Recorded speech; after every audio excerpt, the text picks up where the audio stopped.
Eu gosto muito de conversar, né, devido à importância que tem para minha vida em particular mesmo, o quanto isso foi, essa perspectiva me transformou a partir do contato que eu tive com ela e das práticas que eu pude ter desde então. Como o Tom disse, pessoal, eu sou Otávio, sou psicólogo, sou redutor de danos, sou formado aí na casa também, me graduei em final de 2014, sou especializado em práticas psicossociais. Atualmente estou trabalhando enquanto psicólogo clínico e atuo também no setor psicossocial do Contraproposta, que atua com redução de danos aqui em Sorocaba. E também estou como colaborador da Paz Sorocaba no Centro de Habilitação e Reabilitação de Pessoas com Múltiplas Deficiências. Tá muito barulho aí, começou uma puta de uma chuva aqui, queria saber se está dando para ouvir normal.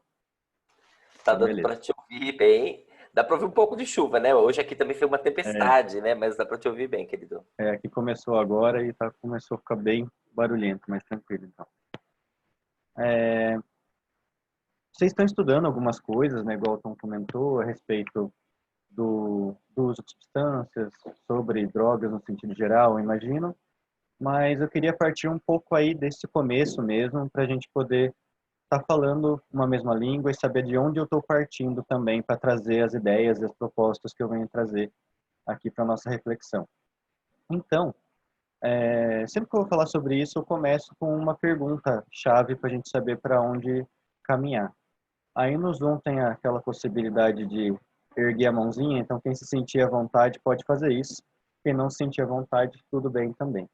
Então, queria perguntar inicialmente aqui para vocês pensarem um pouco quem aqui presente faz uso de drogas atualmente? Mais alguém? Acabei de tomar um cafezinho agora de manhã. Já foi a minha droga do dia. Perfeito. Eu também, meu copo está aqui do lado, inclusive. Enquanto a câmera estava desligada, eu estava tomando meu cafezinho também. Ampliado agora com essa informação da colega. Então, de novo, quem faz uso de drogas aqui?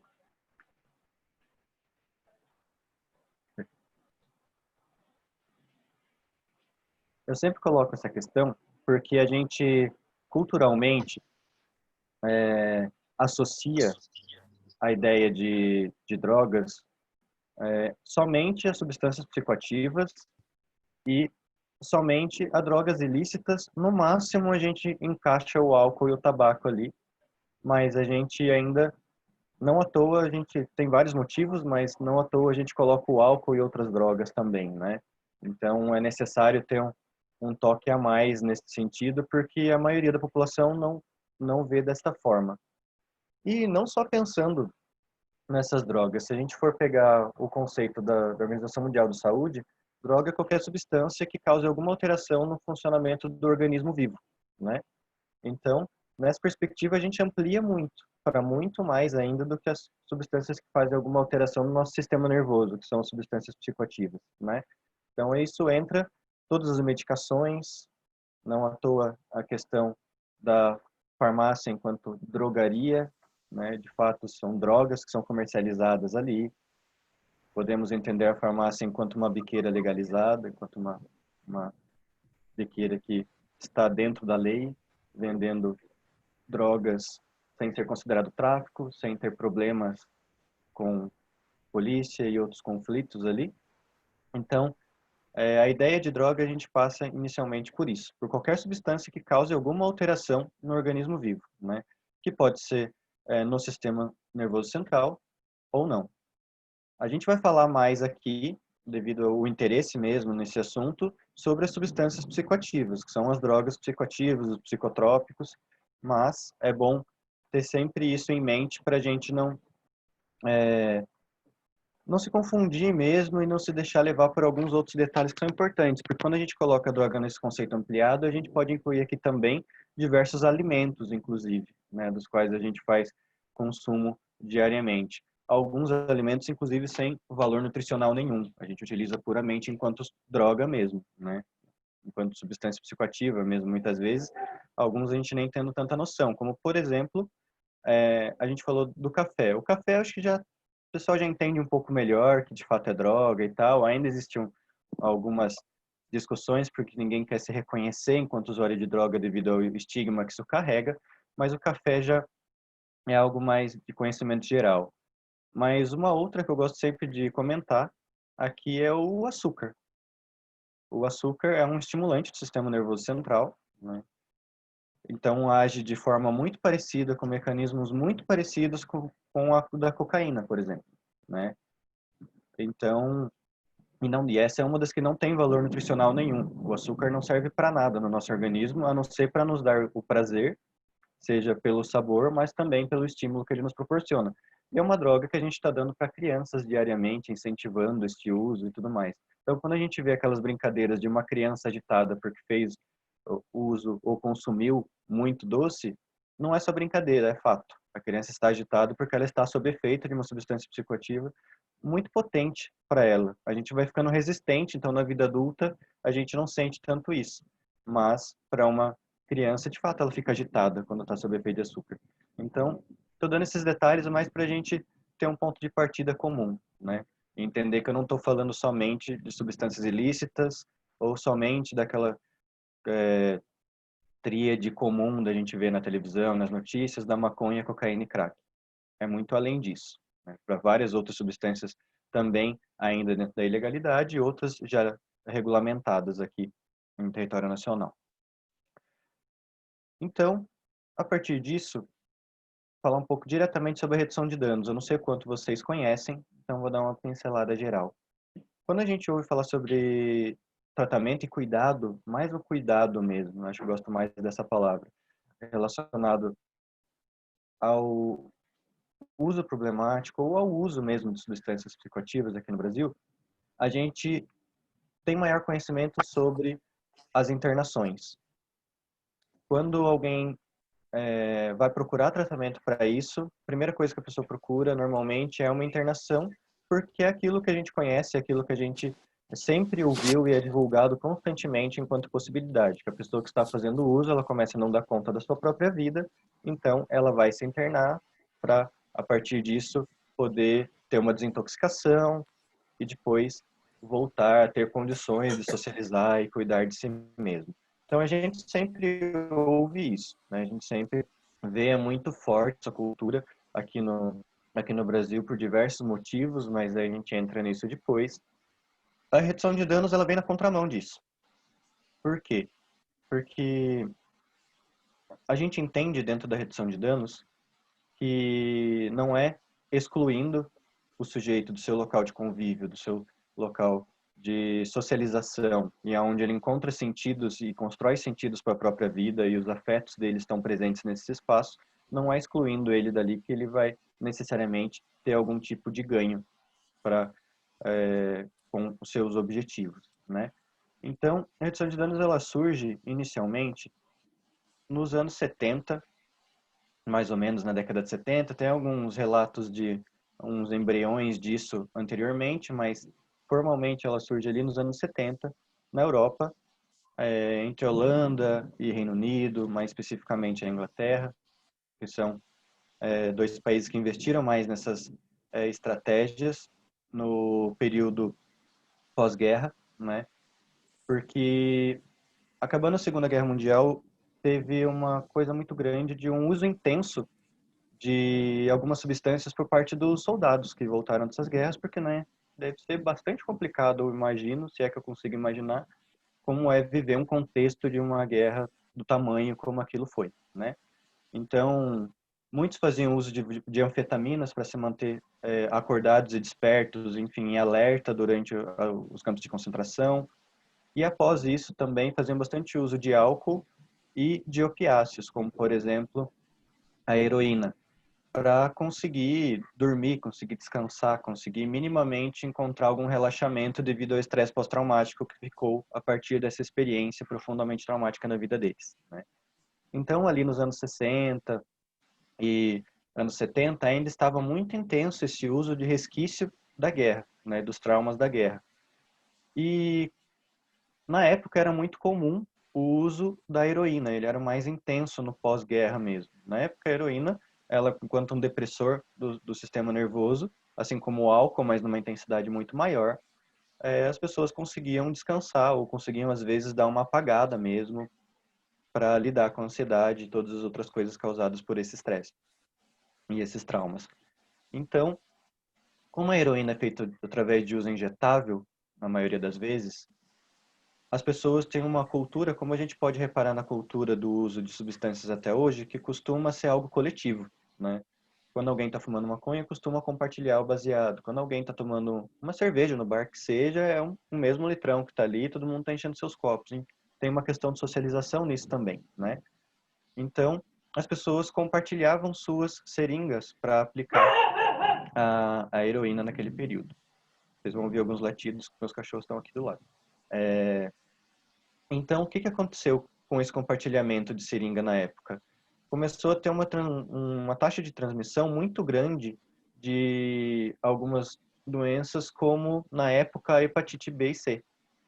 Porque se você colocou uma agulha em contato com o seu sangue e você passou para o seu colega do lado, ele vai ter contato também com o seu sangue e com isso vai transmitir doença que você tiver, né? Muitas delas são transmitidas dessa forma. Então começou a ter uma taxa muito grande de hepatite na época, que levou a uma preocupação real mesmo dos órgãos de saúde nestes espaços. E eles sabiam, como a gente já sabe hoje, embora a gente finja que não sabe, de que chegar para a galera e falar, viu, não tem como, vocês vão ter que parar de usar, vamos ter que, né, cortar isso daí. Eles sabiam que isso não ia dar certo, né? Faz mais de 100 anos que estamos vivendo em culturas proibicionistas aí do uso de substâncias e até agora a gente não conseguiu nenhum resultado com essa estratégia, né? Porque a gente tem milênios de uso de drogas e um século ali no máximo de um proibicionismo tentando quebrar alguma coisa que faz parte da nossa história enquanto humanidade de uma forma bastante positiva, há mais tempo, muito mais positiva do que negativa ao longo da história, né? Então, sabe-se que não iria funcionar. Chega aí, galera, vamos parar de usar. Não tinha a menor condição de fazer isso. Então, o que as equipes de saúde usaram enquanto estratégia na época? Era ir até os locais onde as pessoas estavam fazendo uso, porque essas pessoas, obviamente, não iam acessar os serviços formais de tratamento. Ainda mais pensando na década de 70, como funcionavam os tratamentos. Se hoje é muito complexo, imaginem naquele período como eram as coisas e até o conhecimento que se tinha sobre tudo isso. Então, as pessoas iam, médicos, enfermeiros, técnicos de enfermagem, naquela época iam até esses locais de uso para Parece a minha. incentivar as pessoas a ter um cuidado frente a esse uso. E que cuidado era esse? Pensando especificamente na hepatite, porque o pensamento na época não era em saúde mental, né? Era mais nesse modelo biomédico mesmo, tradicional. Então, era incentivado a não compartilhe sua seringa, né? Você quer fazer uso? Ok. Então, cada um tem a sua própria seringa. No caso de uma ausência de acesso a isso, porque seja porque a pessoa não está levando isso a sério, ou porque não quer gastar também com a seringa, porque o uso era intenso, não tem que comprar com frequência, comprar bastante, todos esses detalhes. Houve também estratégias de fornecimento de seringa pelo poder público e também de estratégias de como fazer a higienização dessas seringas para que você possa reutilizar, que não é a mais adequada, pensando nesses detalhes, porque pode ainda haver alguns resquícios, mas era uma coisa possível de se fazer na época também. E com isso, houve uma diminuição gigantesca, né, dos casos de hepatite naquele período, que era o foco, né? Então, com isso já teve um controle sanitário ali bastante interessante na propagação disso, ou seja, se as pessoas conseguiram fazer isso e aderiram a essas estratégias, a gente já pode romper, ainda mais pensando em heroína, né, que é uma das substâncias mais intensas que existem até hoje, e de nível de dependência altíssimo, né, não só dependência psicológica, mas dependência física mesmo, orgânica, né, embora as coisas, claro, acontecem em conjunto, mas didaticamente é importante a gente separar isso para entender melhor também alguns detalhes. Se mesmo durante o uso intenso de heroína, num estresse pós-traumático pós-guerra, as pessoas se organizaram a partir desses novos conhecimentos para conseguir organizar seu tipo de uso e reduzir os riscos e os danos causados não pela substância, mas por questões que estão envolvidas nesse meio, mostra que as pessoas, então, elas têm capacidade de reflexão, capacidade de raciocínio, de organização pessoal, de mudança de cultura, né, de produção de conhecimento, de respeito para com a sua própria comunidade e para estabelecer relações com profissionais e com outras pessoas que possam estar inseridas nesses espaços, né?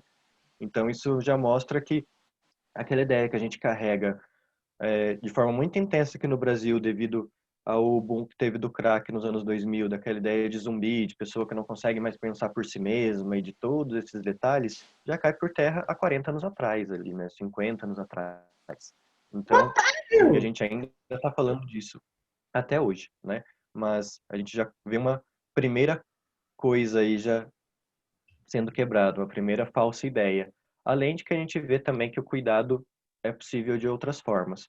Então, isso foi acontecendo, as estratégias foram modificando. Aqui no Brasil, a redução de danos chega nos anos 80, mais ou menos lá por 85, mas ela se torna uma primeira estratégia formal. Sim, isso para qualquer pessoa. Mais tarde eu vou comentar um pouco melhor sobre esses detalhes. Então, vou pensando sobre as perguntas, daí depois eu abro o chat e a gente vai conversando.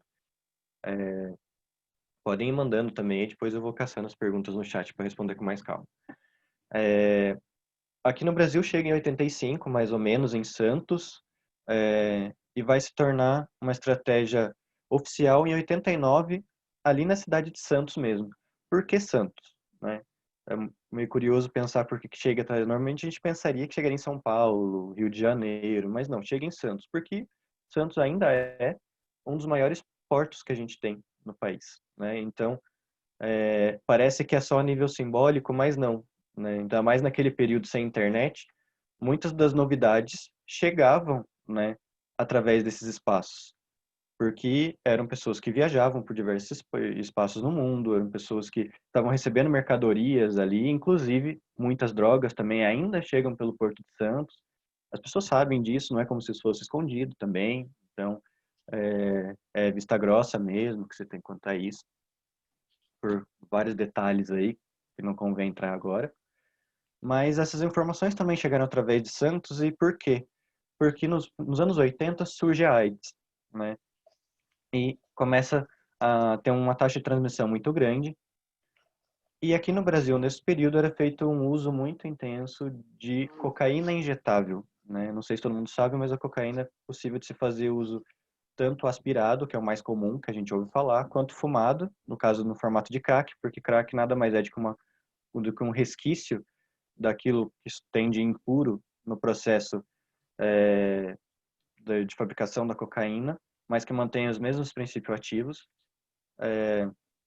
para você fazer uso de uma forma fumada. Então, o crack é uma cocaína fumada.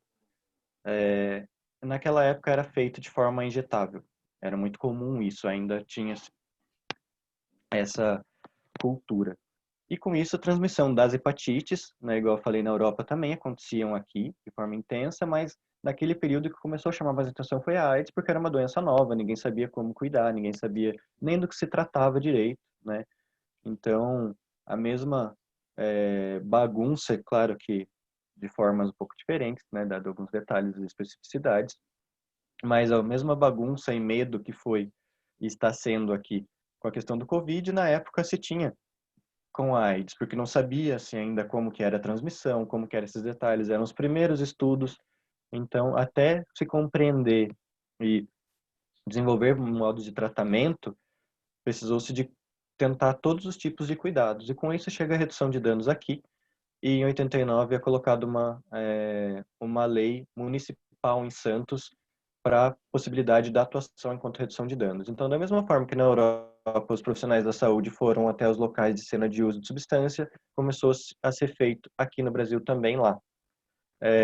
Com muita dificuldade, não que na Europa não tenha tido dificuldade também, mas assim, muita dificuldade no sentido de repressão policial mesmo, pensando que a gente ainda estava num finalzinho de período de ditadura ali, e vários detalhes de repressão muito intenso. Então, era muito comum esses profissionais da saúde, mesmo já diante da lei, quando já tinha acabado a ditadura ali em 89, sofrer abordagem policial de forma bastante agressiva e violenta por uma ideia que se tem muito falsa de que a redução de danos incentiva o uso de substância, e que não tem nada a ver, porque ninguém nem precisa de incentivo, né? Na verdade, a coisa já acontece, eu nunca vi alguém precisar ser incentivado a usar. Então, era muito comum naquela época o redutor de danos ser preso, e então era bastante complicado a forma de atuação, porque além de você já se expor a algum risco de estar trabalhando em loco, no trabalho de campo, onde você vai lidar com tráfico, vai lidar com pessoas em algum momento sob efeito, em locais bastante complexos, com realidades diferentes da que a gente está acostumado, ainda tinha a questão de poder chegar a polícia a qualquer momento e você ser lido enquanto um usuário, ou de não ter compreendido a sua atuação, enfim, você vai ter vários problemas nesse sentido. Mas começa ali, os anos 90 foi muito difícil de atuação nesse cenário, e curiosamente Sorocaba é uma das cidades que tem uma importância fundamental na história da redução de danos no Brasil, porque após essa chegada em Santos, outras 5 cidades aqui no país todo foram cidades que adotaram as estratégias de redução de danos enquanto algo fundamental, pensando em conter a transmissão de AIDS, não enquanto saúde mental ainda. Então, através da médica infectologista Vilma Carmona, que trabalha comigo hoje no Contraproposta, já estou com ela também em outra instituição por alguns anos, ela foi uma das pioneiras em redução de danos no país. Então, que trouxe essa estratégia de outros lugares, que teve contato com esses redutores europeus na época e conseguiu trazer isso para cá, e colocando isso aqui em Sorocaba no ano de 95, isso se inicia aqui em Sorocaba, então não demorou muito para chegar até aqui. Então era Sorocaba, Santos, São Paulo, Porto Alegre e Salvador. Se eu não me engano, eu tinha mais uma no Nordeste, que eu não lembro qual que também estava aplicando isso. Então, chega aqui em Sorocaba também, e essas estratégias começam a ser utilizadas aqui na região, a princípio, a partir da Vilma e com suas equipes de trabalho, né?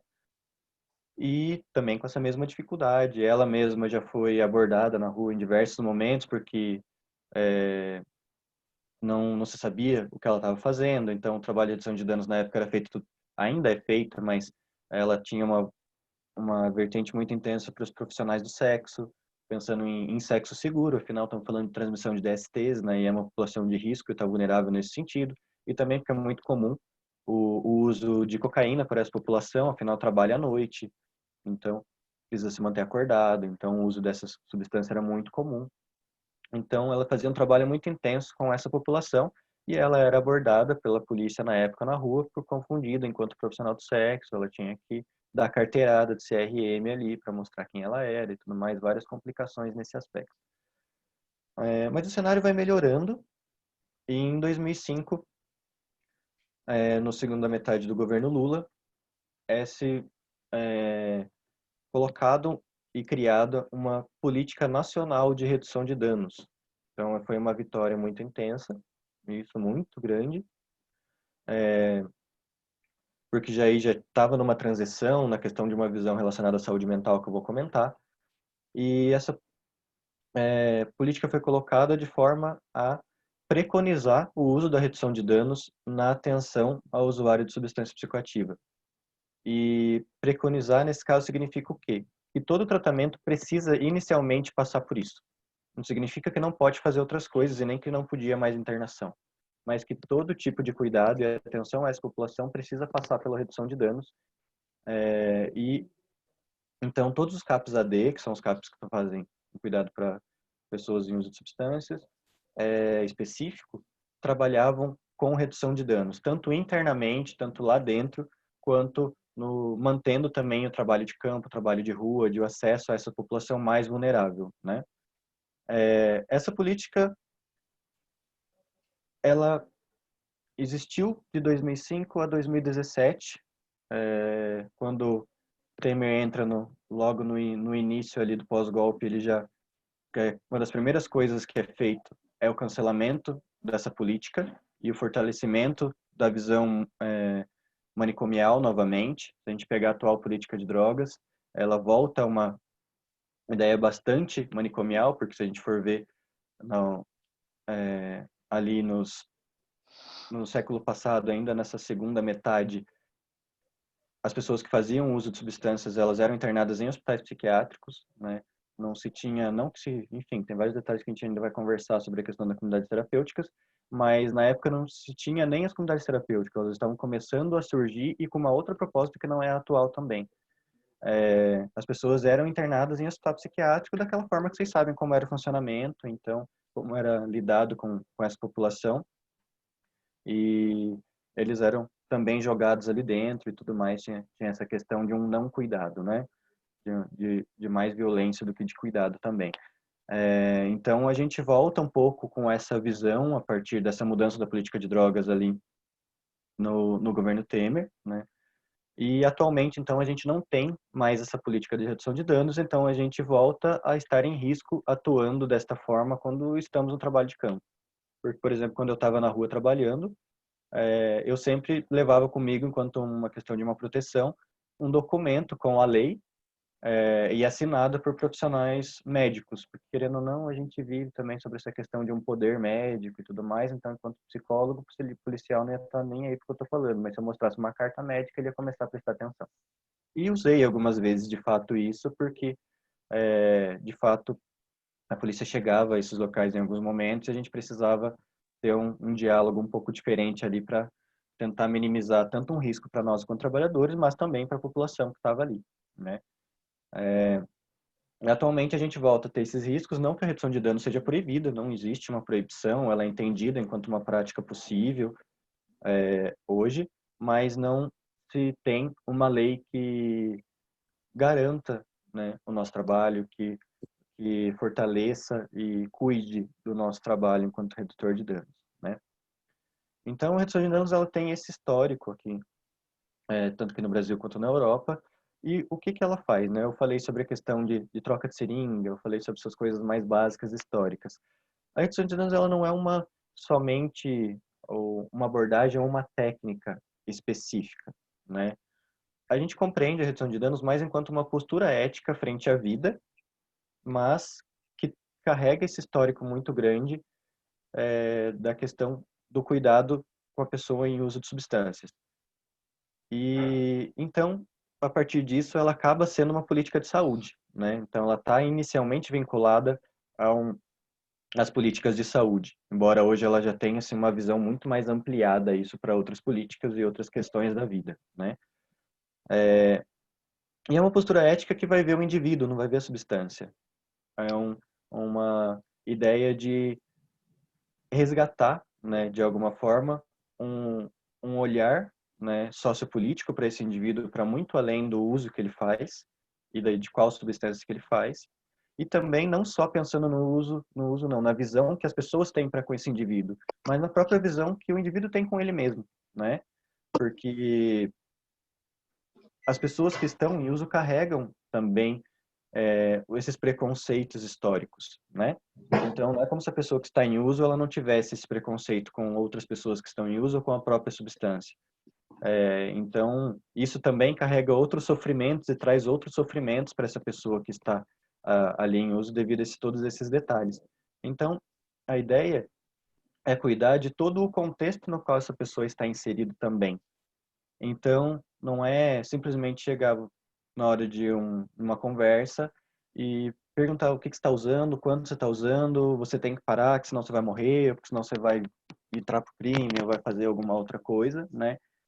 É chegar para a pessoa ali e ver, tipo, e aí, quem é você, o que você gosta de fazer, como que anda a vida, o que tá legal, o que não tá, como qualquer cuidado, né? Aí a gente vai entender que a droga, ela pode fazer parte desse contexto, mas não necessariamente ela é algo predominante e não necessariamente também ela é um problema, né? Afinal, como eu disse aqui no começo, acho que vocês perceberam que todos nós somos, necessariamente todos nós, somos usuários de drogas, né? Todo mundo aqui faz uso. Então, o peso que se tem de algumas drogas ilícitas são construções históricas e políticas, e muito econômicas também, né? De interesses outros, para que elas sejam proibidas, não necessariamente devido a uma noção de cuidado, né? Muito do proibicionismo surge através de questões mais de racismo mesmo e de xenofobia do que necessariamente de questões relacionadas a um cuidado, né? A gente pode comentar um pouco mais disso depois, se for do interesse de vocês. Então, a redução de danos, ela carrega essa proposta de reduzir mesmo, bem como o nome diz, reduzir os danos e os riscos associados ao uso de substância. Associados ao uso por quê? Porque não necessariamente é o dano causado pela substância. Porque muitas vezes os danos do contexto social onde a pessoa e o uso está inserido é muito maior do que o dano causado pela substância em si, né? Então, essa questão da repressão policial, essa questão de uma dificuldade de acesso a cuidados em saúde e em saúde mental, de forma geral, essa visão e esse estigma que as pessoas carregam dos preconceitos relacionados ao uso de substâncias devido ao desconhecimento que se tem na maior parte da população, tudo isso causa muito mais danos, né? A violência do tráfico, a violência do combate às drogas, da guerra às drogas, ouso dizer que mais da guerra às drogas em si, por parte da repressão, do que por parte do tráfico, pelo menos em números a gente tem isso, isso causa muito mais dano do que a própria substância em si. Não estou dizendo que a substância não causa dano, não existe uso de droga sem dano. Inclusive não existe uso de café sem dano, inclusive não existe uso de açúcar sem dano, né? Para trazer um ponto sobre isso, hoje a OMS entende que a gente vive digamos, uma epidemia de doenças crônicas causadas sobre o uso problemático de açúcar, né? Como eu falei, uma das drogas que mais mata diretamente pelo efeito da substância hoje, no sentido de produzir doenças ou ideias de overdose, digamos, não é exatamente isso, mas caminha para esse lado, é o açúcar específico utilizado na produção de refrigerantes, né? Então, essa é uma das drogas de maior uso atualmente por toda a população de todas as faixas etárias, né? E a gente está falando do crack, né? Será que é do crack que a gente está falando tão intensamente assim, né? Isso sem falar dos demais psicotrópicos usados na saúde mental, que são a base de ópio, né? Então, tem muitos calmantes, como são vistos no senso comum, que são ópio, não? São com princípio ativos extraídos do ópio, né? E que estão aí em uso intenso. Os benzodiazepínicos também, enquanto clonazepam, diazepam e essas medicações também têm um nível de dependência absurdamente maior que o crack, por exemplo, em números mesmo, né? A gente comprova isso em números e também com danos muito maiores no sentido de saúde física, né?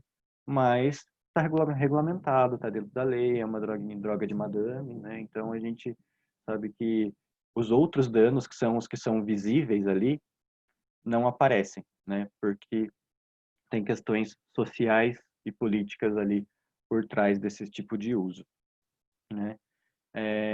Então, tem se pensado hoje, a partir de toda essa questão, a redução de danos de uma visão mais ampliada, porque não basta a gente focar no, na ideia do dano causado pela substância, né? Já se viu que isso não resolve, mal ajuda, né? Então, ela não sai, mas ela se amplia, né? Não fica somente ali dentro da saúde, quanto política de saúde, mas ela caminha primeiramente mais para a educação, não a educação formal, afinal nas escolas a gente ainda tem Proerd e afins, mostrando que drogas matam, né? Mas feito pela polícia, curiosamente, e afins, mas pensando numa educação popular mesmo, numa educação não formal, né? Porque você chegar na rua pro cara, eu tô falando dessas práticas de rua, mas eu vou falar também de outras práticas que não são nesses contextos. chegar pro cara que está em uso abusivo de crack, digamos, e falar para ele que, olha, você está fumando aí você está fumando crack na lata e você não tem nenhum interesse nas coisas que você está absorvendo da lata que são tóxicas, né? Então, que vão agredir seu organismo de uma forma muito intensa, né? Então, a gente falar para o cara, ó, usa um cachimbo de um material mais adequado, porque isso você vai estar cuidando de você de uma outra forma, e você também não vai estar... A lata normalmente causa fissuras na boca, né? Porque esquenta e corta e fica uma fissura. E a pessoa compartilha a lata, transmite também essas mesmas doenças que eu estava falando da droga injetável. É muito comum isso até hoje, só que daí é através do compartilhamento de lata. Tem essa intoxicação a partir dos materiais que são produzidos a lata, mas também de transmissão de doenças. Se eu incentivo o uso, então, de cachimbo, de uso individual com material adequado, eu já estou cuidando da saúde dessa pessoa de uma maneira gigante, e essa pessoa vai tendo um conhecimento outro para poder ter uma autonomia maior frente a esse cuidado também. E ela também vai se tornar uma multiplicadora de chegar no colega e falar, oh, não vou me emprestar meu cachimbo por causa disso, disso e disso, porque também, né, se tiver com o lábio ali fissurado para compartilhar o cachimbo, mesmo não sendo a lata, pode transmitir alguma doença. E nisso eles também vão tendo acesso a uma educação e a um conhecimento específico e tendo uma produção de outras estratégias de cuidado entre eles mesmos nessas cenas de uso, né? Então, isso é educação. A Vilma estava contando numa reunião esses dias de um usuário que ela atendia nos anos 90, que ele estava com HIV, e ela chegou para abordá-lo e ele falou que não queria e tudo mais e queria dar aquele papo que é muito comum. Não quero conversar, eu não vou parar. E ela falou, mas eu não tô falando nem para parar nada, eu nem falei nada, né, com vocês. Você tá achando que eu vou mandar você parar de usar droga? Daí ele, como assim e tal? Ela foi conversando e passou essas ideias para ele e tudo mais. E, curiosamente, ele ficou muito triste com isso. E ele conta para ela, após algum tempo, né, alguns meses ali já de tratamento e de cuidados, porque ela é infectologista, então ela estava cuidando dele na questão da AIDS mesmo. E ele fala que ele ficou triste por quê? Porque ele fala que se ele tivesse esse tipo de conhecimento anteriormente, provavelmente ele não tinha pego AIDS. Provavelmente ele não teria este dano na vida dele. Ele teria outros, mas esse que era estava sendo mais problemático para ele naquele momento, pensando que nos anos 90 o tratamento era outro, né? Hoje é muito mais tranquilo, não quer dizer que seja uma coisa leve para ninguém, mas é muito mais tranquilo, né? Naquela época era muito mais complicado.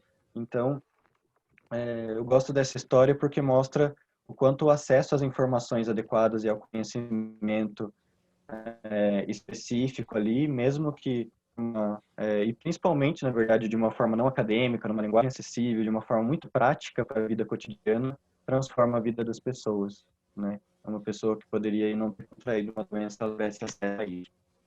Então, a gente entende enquanto uma ideia de educação formal, de educação popular, e posteriormente entra da assistência social, risco e danos sociais, sobre riscos sociais, sobre violação de direitos, sobre violência, sobre uma cultura de violência, sobre repressão, todos esses aspectos, e o papel da assistência social é ter um cuidado para garantir e assegurar o acesso aos direitos dos sujeitos, né? Então, lembrar que o cara, mesmo que esteja em situação de rua, lá na Cracolândia, que seja em uso diário intenso de crack mesmo há vários dias, ele continua sendo um cidadão de direitos, né?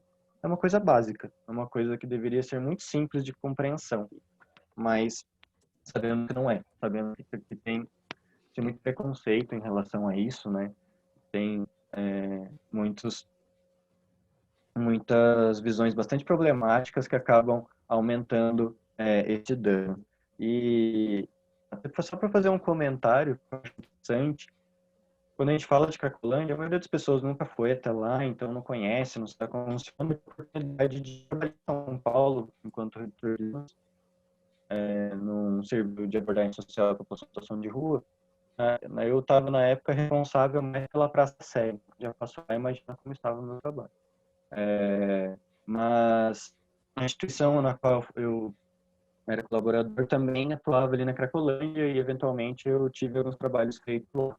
A gente tem um medo, né, um lugar assustador. Em algum devido ao a organização que se tem nesse espaço, a repressão, ali uma repressão de tráfico e de policiamento, de fato é um lugar que a gente tem que ter um outro olhar e um cuidado maior, né? Mas, ao mesmo tempo, o dia que eu fui lá, visitar uma instituição ali bem foco mesmo da Otávio, querido, o seu vídeo tá travado, não sei, algum tempinho. Não sei, talvez você desligar a câmera e ligar de novo. O áudio tá um pouco, para mim tá travando um pouco. A Valéria falou para ela, tá travando bastante. Eu vou ligar e ligar aqui as coisas. Qualquer coisa eu saio dentro de novo. Isso, acontece isso, né, da conexão ficar instável. E aí, tá a mesma coisa? Continua travado o seu vídeo e o áudio um pouco travando também. Eu acho que é a internet mesmo. Eu vou sair e entrar de novo, tá? Combinado, querido. Vai lá que estamos interessados aí, agora que chegando a Cracolândia.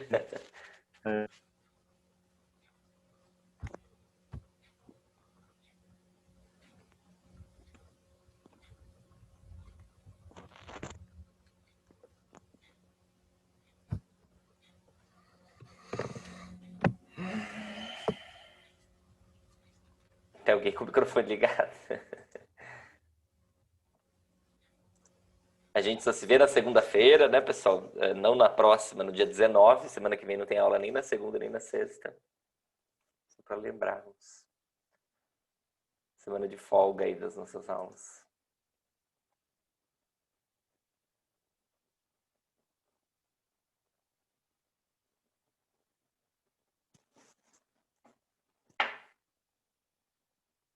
Depois a gente lê a sua colocação, Maísa. É que eu não sei se, tipo, eu vou mandando as perguntas e eu deixo, tipo, para ele respondendo depois, ou se eu espero, mas se eu esperar eu vou esquecer, daí eu já... Eu no seu lugar mandaria já também, senão depois a gente esquece, né? Fica com a questão na hora.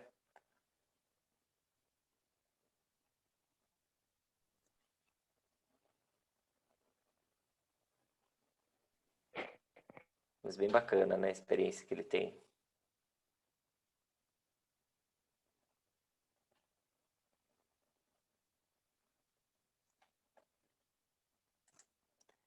Para encerrar o nosso módulo de discussões sobre as drogas.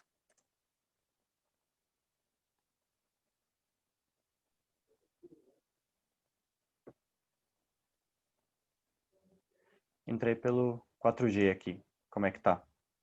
Tá melhor? E para vocês, galera? Ronald fez joinha, Valéria também. Que depois que Tá eu saí, melhor. tentei entrar pelo computador, nem consegui. Então, vamos pelo 4G mesmo. Mas então, voltando, o primeiro contato que eu tive com a Cracolândia foi chegar na rua e encontrar uma população varrendo a rua inteira, desmontando suas barracas, colocando no canto, pedindo licença por onde alguma parte da população estava andando para poder varrer, cuidar, juntar o lixo, levando no container. Então, os primeiros 300 metros que eu andei ali dentro da Cracolândia foi com esse cenário, né? E eu tenho certeza que vocês nunca viram isso na televisão, por exemplo, né? Pessoas que estavam sob efeito sendo retiradas dos espaços de maior risco ali na rua, colocada na calçada, sentado, alguns outros pegando água ali na região para levar e fornecer para esses que estavam ali, provavelmente depois de alguns dias de uso intenso já não aguentavam mais, então estavam caídos na rua. A própria população estava cuidando, né? E ainda é uma situação muito problemática se a gente for pensar nesses detalhes, mas é muito diferente de tudo aquilo que a gente conhece, né? De tudo aquilo que a gente já vê, porque a gente já vê uma população que procura cuidar de si, cuidar do outro e se organizar de uma outra forma, né?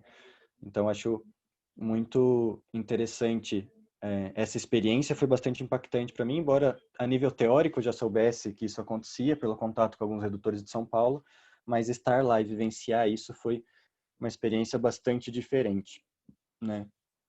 Então, é uma coisa que eu acho bem bacana de compartilhar. E pensando ainda nessa visão mais ampliada de redução de danos, falei que eu ia comentar um pouco sobre algumas ações que são feitas em outros contextos, né, que não população em situação de rua e nem esses detalhes. A gente pode pensar em CAPS, AD, que faz isso também, mas a gente pode pensar na redução de danos hoje para fora do uso de substâncias, ou não focada nisso também. Como, por exemplo, eu até fiz um post sobre isso esses dias no Instagram, sobre estratégias de redução de danos para o uso de smartphone, né? Porque hoje uma das demandas que mais tem chegado para mim, tanto no consultório quanto lá na APAE, pelas mães dos usuários, é uma dependência digital, né? É um uso abusivo desses recursos e dessas coisas digitais.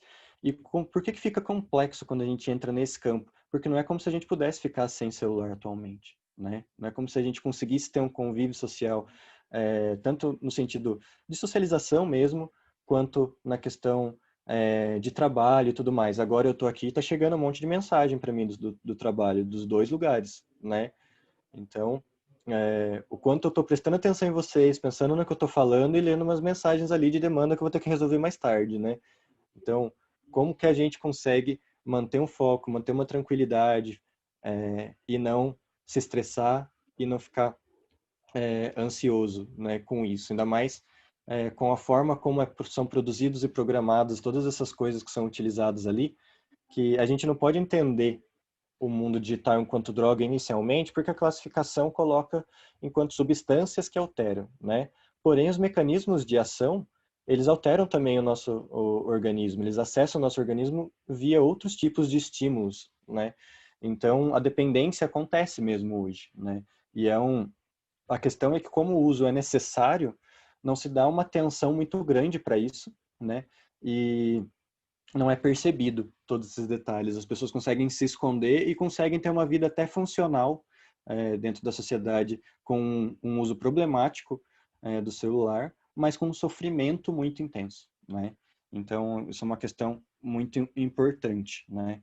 Então, tem-se estratégias de redução de danos nesse sentido, e se a gente pode ver coisas ainda mais óbvias, como, por exemplo, se a gente ao entrar no carro para sair na rua hoje, a gente está sob risco. Afinal, acidentes de trânsito matam muito mais que as drogas, a gente sabe disso, né?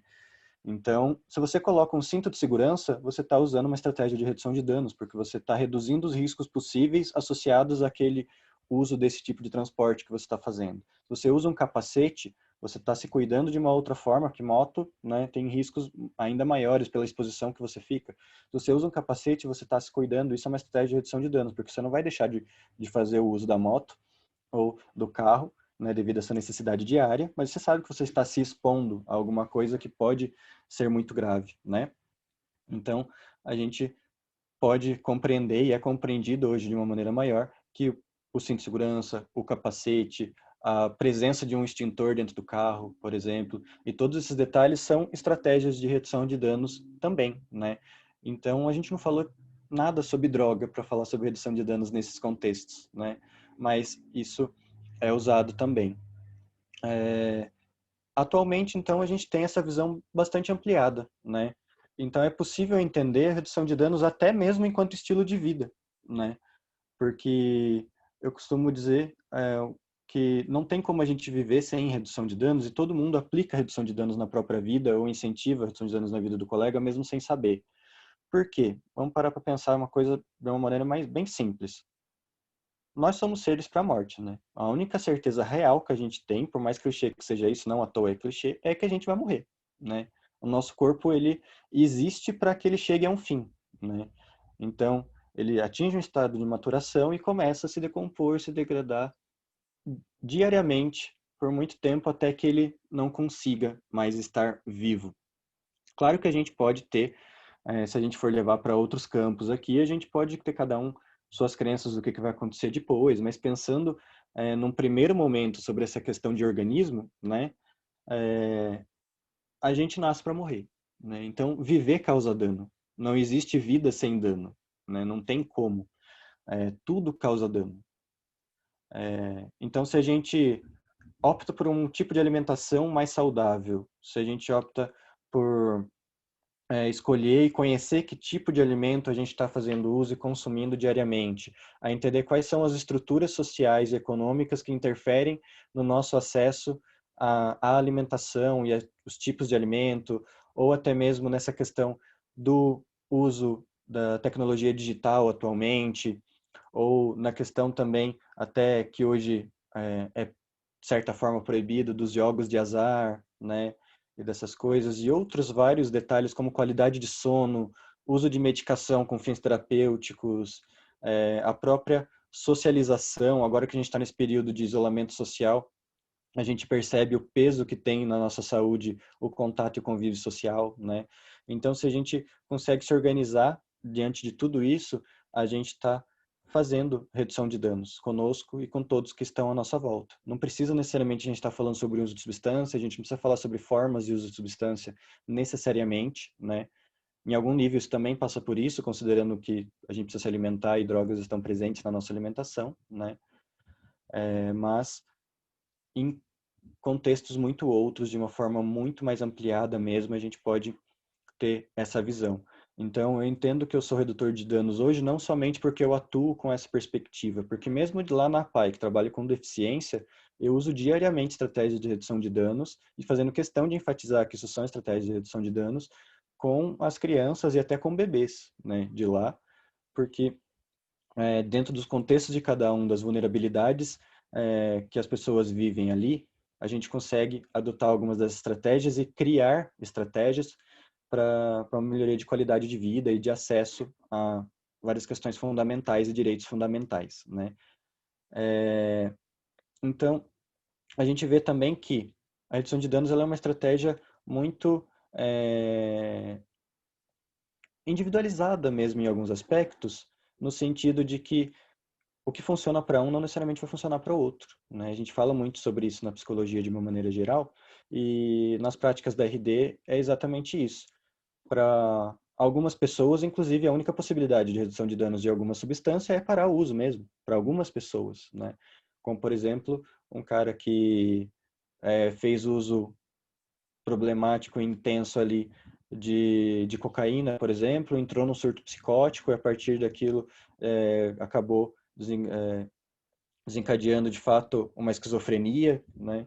E tudo mais, não causada pela substância, porque a pessoa já teria uma predisposição ali, mas que no contato com a substância e com outras questões ambientais acabou desenvolvendo a esquizofrenia. Talvez para essa pessoa não tenha condições dela fazer o uso da cocaína ou de outros estimulantes. E digo estimulantes porque normalmente a gente associa a ideia de esquizofrenia à maconha e a outras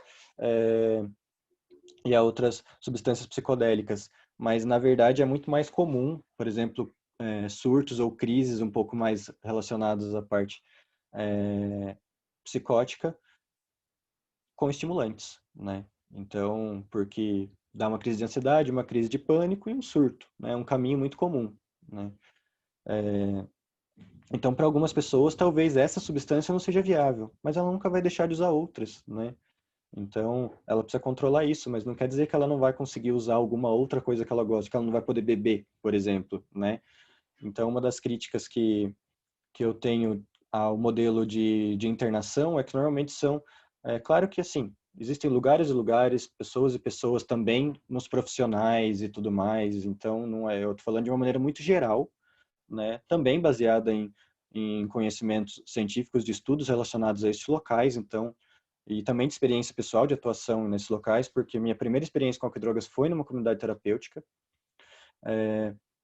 Então, a gente vê que as estratégias são gerais ali, né? É um programa colocado e estabelecido para todos, né? Pouca coisa vai mudar ali. Não tem-se um olhar focado na realidade, no universo do indivíduo, e também muito menos ainda, nesse caso, há uma questão macropolítica, social maior ali, no qual a vida desse sujeito acontece e está inserido, né? A redução de danos ela vai ter essas estratégias de acordo com cada necessidade, porque como eu falei, Um exemplo outro que eu acho legal de dar também. A instituição que eu trabalhava aqui em Sorocaba, hoje ela não existe mais, essa instituição, era a Associação Pode Crer. Fez um trabalho, antes de eu entrar lá, no bairro Sabiá, né, na época aqui em Sorocaba, que era um bairro que ainda tem um tráfico muito intenso, né, ainda tem várias questões relacionadas ao universo das drogas lá. E quando a instituição chega, era com uma imagem de que entrava lá, via que os adolescentes estavam participando do tráfico, via o tráfico de uma forma mais escancarada, e várias dessas questões, e se pensava no cuidado de, como que eu vou tirar esse menino do tráfico, como que eu vou cuidar deste universo, dessa população e dessas famílias que não acessam muito aos serviços de saúde, teoricamente, e tal. E na prática, chegando lá e ouvindo a comunidade, as pessoas que fazem parte desse contexto, foi vendo que, devido à alta taxa de desemprego e vários outros detalhes, se tirar o tráfico dali, a comunidade quebra. Eles dependem disso para sobreviver. Então, por mais que existam vários riscos para o adolescente estar ali, e por mais que as famílias não quisessem que fosse esse o trabalho, era o trabalho que era possível, né? Então, a gente não podia chegar e simplesmente, num primeiro momento, já fazer um trabalho tentando uma retirada ou com outras propostas, né, para essa população, para que uma ideia de que os adolescentes não estivessem no tráfico, né? A gente tinha que entender quais eram as demais demandas. E qual que era a demanda que eles colocaram? A ausência de transporte público adequado, a ausência de orelhão para um contato maior com familiares de fora e outras coisas. E eram essas as demandas que eles percebiam na época. Então a gente precisava começar a agir através disso, porque através disso eles vão ter acesso a outras questões, vão perceber outras possibilidades, né? A gente fez um trabalho de fortalecimento também do contato do centro de saúde e do serviço de saúde da região com a população. Na época, com outro nome, já existiam agentes comunitários de saúde que fazem trabalho indo nas casas, então foi levar os serviços para as casas das pessoas e não as pessoas para o serviço, né? Tendo uma troca ou outra ali. Parceria com o tráfico, sim, a gente faz bastante parceria com o tráfico no sentido de que, assim, vamos parar para pensar. O tráfico não é interessante ter aquele cara que faz uso problemático de substância próximo deles, porque isso acaba trazendo outros problemas ali, chamando atenção, vindo polícia e todos esses detalhes repressivos que não é interessante. Então, para o tráfico é interessante cuidar das pessoas, por mais que pareça contraditório, né? Então, em outro bairro aqui de Sorocaba, na época, a gente conseguiu, em contato com o tráfico, que eles fornecessem cartilhas de redução de danos para os usuários. Então, vou entregar um pino aqui para o cara que está comprando, vou entregar uma cartilha também sobre o uso de cocaína, né? Estou vendendo maconha, vou entregar uma cartilha sobre o uso de maconha, para que essa pessoa entenda todos os detalhes sociopolíticos desse cenário que está inserido, quanto também questões de estratégias voltadas especificamente para a substância, né? E poder ter um cuidado maior e não chegar a ter um uso problemático, porque nem todo uso é problemático. Na verdade, a menor parte dos usos é problemática de fato, né? Então, a gente sempre faz uma atuação com todos os atores que fazem parte deste cenário, né?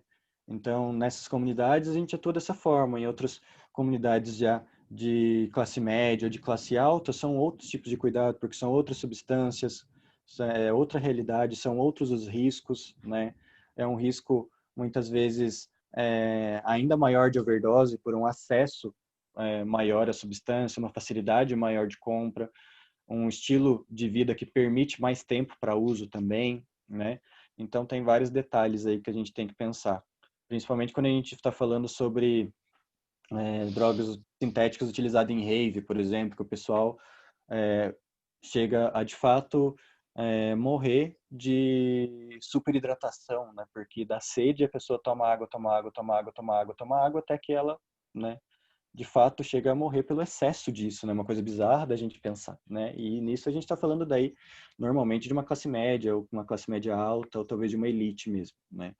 Então, são vários contextos diferentes na qual a gente vai ter que enxergar de acordo como aquele contexto se apresenta, como ele se mostra mesmo, quem são os sujeitos que estão construindo esses espaços, quem são as pessoas que estão envolvidas ali, quais são todos esses atores que fazem parte, como eles nos enxergam enquanto pessoa de fora que está chegando para algum trabalho e como que a gente vai construir com eles estratégias que façam sentido para este cuidado neste território com essa população a partir da demanda que essa população traz, que pode ser desde um uso problemático de crack para alguém em situação de rua a um uso problemático de LSD e de êxtase numa rave, ou até mesmo de um uso problemático de tecnologias digitais num contexto de trabalho remunerado e de uma vida socialmente aceita e supostamente funcional dentro do que é esperado dos moldes que a gente está vivendo atualmente, né? Então, em todos esses contextos, a gente consegue construir, identificar, produzir novos conhecimentos e muitas vezes os próprios usuários, a partir do que a gente está trazendo, conseguem nos dar ideias muito mais efetivas do que nós mesmos, então a gente não consegue Tem alguma construir coisa para ele comer? então, a gente não consegue construir sozinhos essas estratégias, né? Enfim, a redução de danos ela é mais ou menos isso, né? Não existem regras específicas, elas têm algumas tradições e algumas coisas históricas que a gente faz, né? Mas ela é muito ampla, então não dá para a gente reduzir ela a essa questão da troca de seringa, a substituição por uma substância de menor dano dentro daquele contexto, ou a inserção em alguns serviços formais e tudo mais. Então, são estratégias e possibilidades praticamente infinitas, considerando que a diversidade das pessoas que fazem esse uso também é muito ampla, né? Então, a gente tem que pensar de forma muito aberta mesmo e estar muito pronto para receber ali, pronto no sentido de estar aberto mesmo a receber demandas das quais a gente muitas vezes nunca sonhou, mesmo com pessoas que são de uma classe social mesma que a nossa, que não estão numa vulnerabilidade diferente, ou que não está passando por uma questão de racismo, ou que não está passando por várias coisas. Mesmo as pessoas mais privilegiadas estão sob riscos que a gente desconhece quando a gente está falando sobre a vida de uma maneira geral, quando a gente está falando sobre droga, mais ainda em alguns aspectos, né? Então, é mais ou menos isso, né? Teria, claro, muito mais coisa para a gente falar, teria como a gente chegar em outros lugares também, questões relacionadas ao proibicionismo e as formas outras de tratamento e outros detalhes, mas para explicar basicamente, de uma forma mais simples, o que é a redução de danos e como ela surge e como ela se ampliou atualmente, é mais ou menos isso.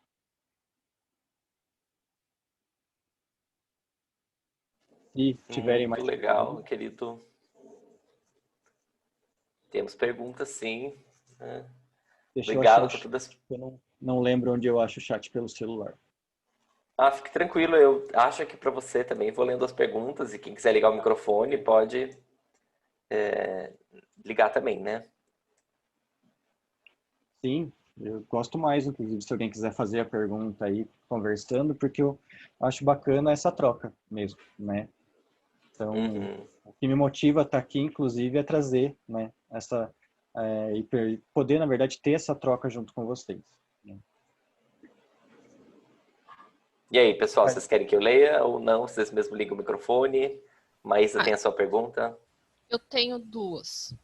A primeira, que eu acho que ele estava falando sobre você chegar e conversar com a pessoa, no caso de explicar para ela o que acontece em questão ao uso mesmo. Aí eu perguntei se isso dá para fazer com qualquer pessoa. Que o que eu vou falar, não sei se tipo, vou falar. Sei lá, às vezes a pessoa tá apesar que se ela tiver em surto, não tem como você conversar, né? Mas sem contar na situação de surto. Tem como eu conversar com a pessoa acerca do uso mesmo? Qualquer pessoa sempre é possível, mesmo uma pessoa que está em surto.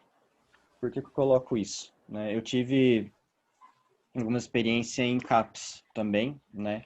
Tanto infanto juvenil quanto adulto. A pessoa em surto, ela também, na verdade, carrega diversos estigmas outros, né? Ali.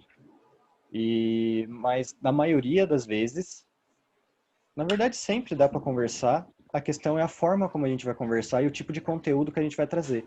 Porque quando a gente aborda alguma pessoa, seja que está sob efeito, seja alguém que está em surto ou numa crise, ou alguém que simplesmente faz uso, mas não está sob efeito, né? A gente não necessariamente vai chegar falando sobre esse uso, a gente não vai chegar falando sobre a substância ou chegar falando sobre essa questão específica. Na maioria das vezes, quando eu chego na rua para abordar alguém, é pedir licença, viu? Posso sentar aí e trocar uma ideia? Posso ficar aí com vocês um pouco? Queria conversar e tudo mais. Me chamo Otávio, eu sou psicólogo e tudo mais, assim. E queria conhecer um pouco de vocês aí para ver se eu consigo contribuir com a realidade de vocês de alguma forma, dentro do que vocês estão precisando. Tem alguma coisa que está acontecendo que vocês acham que eu posso ajudar de alguma forma e tal? Quais são as necessidades aí de vocês? E em algum momento surge a questão da demanda do uso. Em outros momentos, não. Em outros momentos, eu vou passar horas conversando com eles trocando ideia comigo, falando sobre a vida e sobre vários outros detalhes ali. Enquanto isso, um ou outro está fazendo uso também. Às vezes, eles acham que é desrespeitoso fazer uso na nossa frente, então eles optam por não fazer. Às vezes, eles falam que não estão a fim de conversar. Às vezes, dizem que eles estão na vibe de usar naquela hora, então que é para retornar num outro momento, mas que eles querem conversar. Então, sempre é possível, com qualquer pessoa, em qualquer momento. E claro que, se a pessoa está em surto, eu vou ter que ter um cuidado outro, né? Ainda mais dependendo do tipo de surto, porque não necessariamente, na verdade, poucas vezes o surto envolve uma questão de uma violência, né? E de uma agressividade. Mas a gente tem que tomar outros cuidados, porque a pessoa pode se colocar em risco e acabar nos colocando em risco dependendo da situação, né? Então, ali, dependendo do lugar que a gente tem que, enquanto está conversando, estabelecer outras formas de cuidado, como dar um contorno para aquela pessoa, para que ela consiga não se expor a maiores riscos, até que a gente possa chamar o SAMU, levar para um local mais adequado, onde ela possa iniciar um tratamento mais efetivo até sair dessa crise, né? Ou também, quando está dentro da instituição, chegar algum profissional que possa ter um cuidado, muitas vezes, nesse tipo de caso, medicamentoso, né, com o uso de alguma dessas outras substâncias terapêuticas aí, dessas drogas terapêuticas, para um controle maior destes sintomas que podem trazer riscos maiores, né. Então, sempre é possível conversar. O que vai variar, o que vai mudar também bastante, até mesmo se for a mesma pessoa num outro dia, vai ser o tipo de conversa que a gente vai ter, né? Como que a gente vai estabelecer esse contato. Tá, entendi. E eu tenho também outra pergunta. Eu entendi a parte que foi falado sobre essa questão de que café, açúcar e várias outras substâncias também causam uma certa dependência. Só que para mim não fica muito claro essa questão de, eu não sei se eu entendi errado, mas colocar, por exemplo, esse tipo de substância no mesmo grau de no sentido de que causa malefício do que outras drogas tipo mais fortes, sabe? Tipo crack ou cocaína, coisa assim. Para mim não fica muito claro, meio que, não sei se eu tô me expressando certo, mas meio que comparar isso, entendeu? Porque bem ou mal esses outros de droga, tipo café e açúcar, não vai causar tipo uma dependência no sentido de ter muito prejuízo social, tipo a pessoa se desentender com a família ou sei lá, vender as coisas da casa para tentar comprar café. Nesse sentido, entendeu? Eu queria entender muito. Eu queria, não sei, ver se não sei lá, se não é meio radical, meio que comparar essas duas coisas, sabe? Acho muito pertinente essa pergunta. Bacana que você tocou nesse assunto. É uma coisa muito questionada mesmo, né? Eu coloco dessa forma por dois motivos. Um inicial para chamar atenção para a conversa mesmo, né? Porque eu acho que isso causa interesse, mas se a gente for pensar especificamente no que você está dizendo, eu não acho que seja muito radical, porque, igual eu falei, o açúcar hoje, ele pode não causar esses danos sociais, né? Mas ele mata muito mais, né? Do que o crack mesmo, por exemplo, né? Pensando aí num dano outro que não é social, mas num dano biológico mesmo, bioquímico ali, né? E tudo mais, essa parte mais física, o dano dele é muito maior, né? Em vários aspectos. Então, e por quê, né? Também que tem essa diferença? Começa que são substâncias que são lícitas, não são entendidas enquanto droga, né?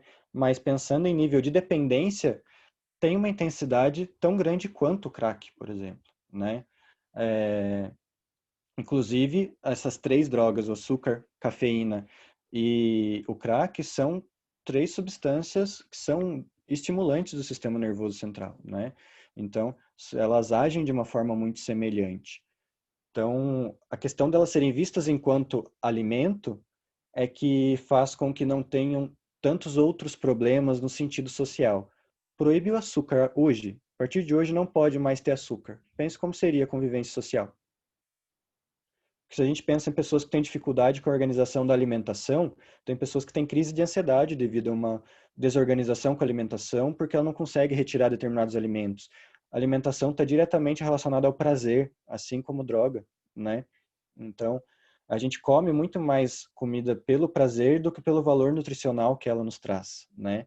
Então, será que se a gente proibir o café hoje, será que se a gente proibir o açúcar hoje, os danos sociais também não vão ser mais intensos, né? O próprio álcool houve uma tentativa de proibição nos Estados Unidos na década de 20 e 30 ali, e a coisa virou um caos, né? Virou um caos. Muita gente morrendo, muito tráfico aumentando de uma maneira intensa, tanto que eles não deram conta de manter essa proibição, né? Então, e é curioso a gente pensar também em alguns, principalmente aqui no Brasil, né? O quanto a nossa economia sempre foi baseada em ciclos de venda de droga, né? Ciclo do café, ciclo da cana-de-açúcar, né? São muito intensa presença disso aqui, né? Então, se a gente for separar por alguns aspectos, talvez seja um pouco mais radical, mas se a gente for tentar ver possibilidades de cenário, será que se tiver uma regulamentação da forma de acesso para uso adulto de outras substâncias, considerando controle de qualidade, controle de produção, controle também de comércio e das formas de acesso que a população vai ter, será que seria tão problemática assim a questão da cocaína e do crack, né? Então, acho que são reflexões importantes para a gente ter, né? Porque essa ideia de que será que é justo a gente comparar uma substância com a outra, a gente está reduzindo a substância e a droga a um nível somente de substância química mesmo. A gente está tirando todo o aspecto sociopolítico, econômico, psicossocial mesmo, né, do que está nesse contexto, né? E a gente compreende que esses contextos nos quais as drogas estão inseridas que acabam sendo mais problemáticos, não é a droga em si. E elas podem estar inseridas em outros contextos se a gente conseguir adotar políticas que vejam dessa forma, né? Porque assim como eu bebo no final de semana, ou até mesmo durante a semana quando dá vontade, né? Eu conheci muita gente que faz uso recreativo de crack e trabalha, sustenta sua família, consegue ter uma vida totalmente funcional, né? Saudável, porque ela estabeleceu o dia de uso, quantidade, forma de uso com dano menor, usar em ambiente protegido, com pessoas de confiança ou com pessoas de confiança que não estão em uso, mas que sabem que ela está em uso também e que podem cuidar dela caso tenha alguma dificuldade, que são estratégias que precisam ser utilizadas para qualquer substância, né? Inclusive essas da alimentação. Então, a gente pode ver que essa questão do contexto é, às vezes, muito mais importante do que a substância em si, né? Eu trago essa noção de que é droga, de que essas coisas são importantes para a gente poder entrar justamente nesse tipo de debate. Porque hoje, por exemplo, a gente está num debate muito intenso da regulamentação da cannabis, né? E tem-se um discurso bastante conservador dizendo que, então a gente vai estar intensificando o uso, estimulando a usar e toda essa parte caso regulamente. A gente vê que sabe que não é assim, né? A gente vê que não é dessa forma porque as pessoas continuam usando sempre, independente de estar regulamentado ou não. Será que se a gente fornecer, então, um controle de acesso de uma forma mais honesta, mais pautada na realidade e de um controle de qualidade melhor para que a pessoa saiba o que ela de fato está usando, será que se a gente fizer dessa forma não vai melhorar a qualidade de vida desse usuário, né? Ao invés da gente ficar se isentando dizendo que o usuário é vagabundo, que o usuário que é problemático, que é ele que não quer nada com nada, entende? Então, tem essa questão do contexto aí que eu acho que é importante da gente pensar, que não é a substância em si, né? Mas a forma como a gente enxerga e vive ela. Não sei se faz sentido isso para você, se responde exatamente o que está perguntando, mas é como eu enxergo. Sim, agora ficou mais claro. Acho que estava voltada muito para a questão da substância. Aí quando você falou de novo do contexto, do porquê a pessoa usa, de como, do que exatamente ela está usando, ficou mais claro. Entendi, agora fez bem mais sentido. Uhum. E aí, mais alguém quer falar? E Tom, as perguntas escritas estou deixando na sua mão, daí a hora que você achar que que é melhor você Sim. ler, fica à vontade. Até veio uma, né? Aqui tinha a da Maísa também, né, da questão social. E adorei sua resposta, aliás, né? Porque é muito comum que a gente veja o que é mais visível são as pessoas que fazem um uso assim bastante problemático mesmo, né? O que está na TV, no Jornal Nacional e na Sim. mídia. Mas muita gente utiliza substâncias ilegais e não estão na rua, não estão desempregadas, tá? Sim. E essas ficam invisíveis, né? A maior parte não está, né? Isso que é curioso. Ah, A maior parte não está na rua, a maior parte está fazendo um uso ok, né? sim. Marília, você quer falar? Quer que eu leia? A Marília quer saber a sua opinião em relação à descriminalização das drogas, não só a da maconha. O que você pensa, Otávio? Eu penso que é urgente. Eu acho que é urgente isso para todas as substâncias. De uma forma mais simplista, eu entendo que para todas as substâncias. Claro que não só a descriminalização, que eu defendo e que eu milito a respeito, é da regulamentação, né? E porque assim, uma coisa é não ser crime usar, você descriminaliza o uso, mas ao mesmo tempo não tem uma regulamentação dessas formas de controle de produção, de controle de comércio e de acesso, né? Acho que precisa disso, porque senão, beleza, não é crime usar, mas você vai ter que comprar de tráfico, vai ter que comprar na biqueira, vai ter que se expor a diversos outros contextos e outras situações ali que também são profundamente problemáticos, né? Então, e existem também drogas que estão legalizadas e regulamentadas hoje, que são muito mais agressivas a nível de substância, daí isolando esse aspecto, do que as substâncias que não estão regulamentadas, como, por exemplo, o próprio álcool, né? Ele é profundamente mais agressivo do que o crack, né? E a gente está aí usando, né, muito. Então, e tendo um incentivo, tendo propaganda disso, tendo toda essa questão da propaganda é algo muito central, né, nesse sentido. Também a gente sabe da influência que isso tem e tudo mais. O tabaco foi uma coisa que conquistou um espaço gigante devido a toda a questão do marketing feito nele a partir dos anos 80 ali, né? Até antes, na verdade. Então, é importante a gente pensar nisso. Porque a substância por si só, ela não faz nada, né? A substância por si só, ela não determina nada. Então, se a gente não tiver uma organização social onde a gente compreenda como essa substância, ela funciona no organismo e como isso é influenciado pelo ambiente, pelo espaço que a gente está inserido, se a gente não controlar, então, as variáveis de uma forma, controlar no sentido não de proibir, né, mas de controlar uma forma que a gente entenda que seja mais próximo do saudável ali, do que a gente compreende enquanto saúde na qualidade de vida, né, se a gente não organizar toda essa forma, a substância vai continuar tendo potencial devastador muito maior do que ela de fato né? Igual eu falei, é possível se a gente é absurdo teoricamente, né, se a gente vê a nível social falar da regulamentação do crack hoje, pensando na demonização que tem do crack, né? Mas tenho certeza que se a gente regulamentar isso, organizar isso de uma forma honesta e real a partir dos estudos e dados científicos que a gente tem sobre as substâncias, sobre os contextos e sobre as questões sociais, ele vai deixar de ser um problema tão grande quanto é hoje, né? A gente vai conquistar a qualidade de vida de uma maneira muito mais intensa, mas é complicado porque isso envolve não só mexer na política de drogas, mas mexer na política de saúde, na política de educação, na política de assistência, na política de habitação, na parte trabalhista também, e de acesso a várias outras questões, né? A regulamentação disso ela é importante, mas ela atravessa todos esses outros aspectos. Então, por isso que ela é tão complexa, é tão complicada, e por isso que também há tanta resistência, né? Porque isso mexe com estruturas econômicas muito fundamentais da nossa forma de organização social. Mas, então, eu defendo sempre a regulamentação de todas as substâncias, porque o proibicionismo já se mostrou completamente ineficaz, completamente ineficaz. A maior taxa de mortes relacionadas ao contexto de droga é pelo tráfico e pela repressão, não é pela substância. Não tem nem comparação esse número, né? Então, devido a isso, coloco dessa forma. Deixa eu só comentar uma coisa. Então, eu posso falar que, no caso, quando eu tenho uso abusivo de droga, no caso, o uso abusivo de droga seria um sintoma, nunca a causa de algum problema? Sim, sim. Uhum.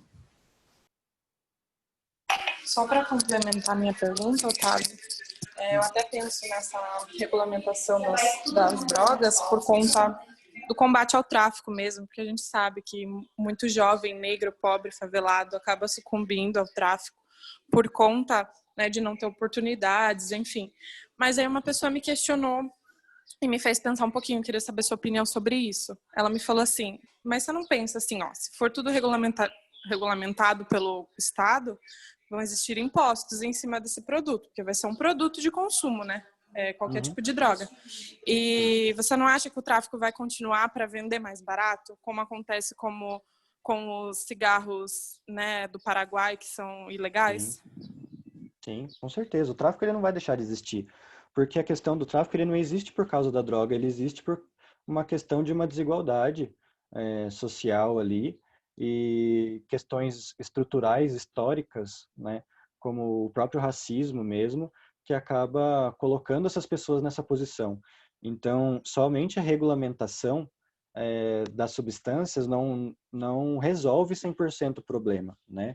Porque enquanto a gente não mexer em estruturas sociais que nos colocam nessa desigualdade e que privilegiam algumas camadas e subalternam outras, né, o tráfico vai continuar existindo, porque vai ser outra coisa que vai ser traficada daí, né? Então não vai ser mais a droga, mas o tráfico ele vai continuar existindo através de outro contexto. Então eu coloco dessa forma pensando nessa questão específica do contexto do tráfico de drogas, né? Mas a gente tem que mexer em estruturas sociais muito maiores ali e de forma muito intensa para que o tráfico, de uma maneira gigante, ele deixe de ser um problema ou deixe até mesmo de existir, né? Porque hoje a gente tem tráfico de álcool, tem tráfico de tabaco, a gente tem tráfico de produtos eletrônicos e digitais, a gente tem tráfico de tudo, né? Estão vários nichos de mercado dentro do tráfico ali, não só da substância, que a gente ouve falar de tráfico, a gente já associa isso por ser o maior, né? Tráfico de armas é muito intenso, enfim, aqui no Brasil isso é muito grande, né? Então, tem estruturas dentro de várias instituições, até mesmo estatais, onde o tráfico de armas é intenso. Então, assim, tem todos esses detalhes aí nos quais a gente precisa pensar, né? É que a regulamentação, do meu ponto de vista, para ser de uma forma adequada, ela perpassaria por todas essas outras políticas, igual eu comentei, né? Então, com isso, estaria trabalhando mais uma questão de procurar produzir cada vez mais uma equidade ali social, né? Em dar condições cada vez mais aproximadas ali, mais justas para a vida das pessoas, em acesso aos direitos básicos e acesso a outras coisas, né? Então, a regulamentação precisa passar por isso. Se não passar por isso, ela vai tirar o foco da droga, mas vai ter outros focos de tráfico. Mas, de qualquer forma, já é muito produtivo. Eu entendo que é um caminho também. E sobre esse caminho que você falou, eu queria saber qual que é a sua perspectiva, porque assim, pensando na atualidade, a gente está vivendo um momento de muita moralidade, até pensando no nosso presidente. Então, assim, eu não sei, mas quando eu penso nisso, eu vejo como seria bom essa reforma, né? Mas eu não consigo ver como se fosse uma realidade próxima, sabe?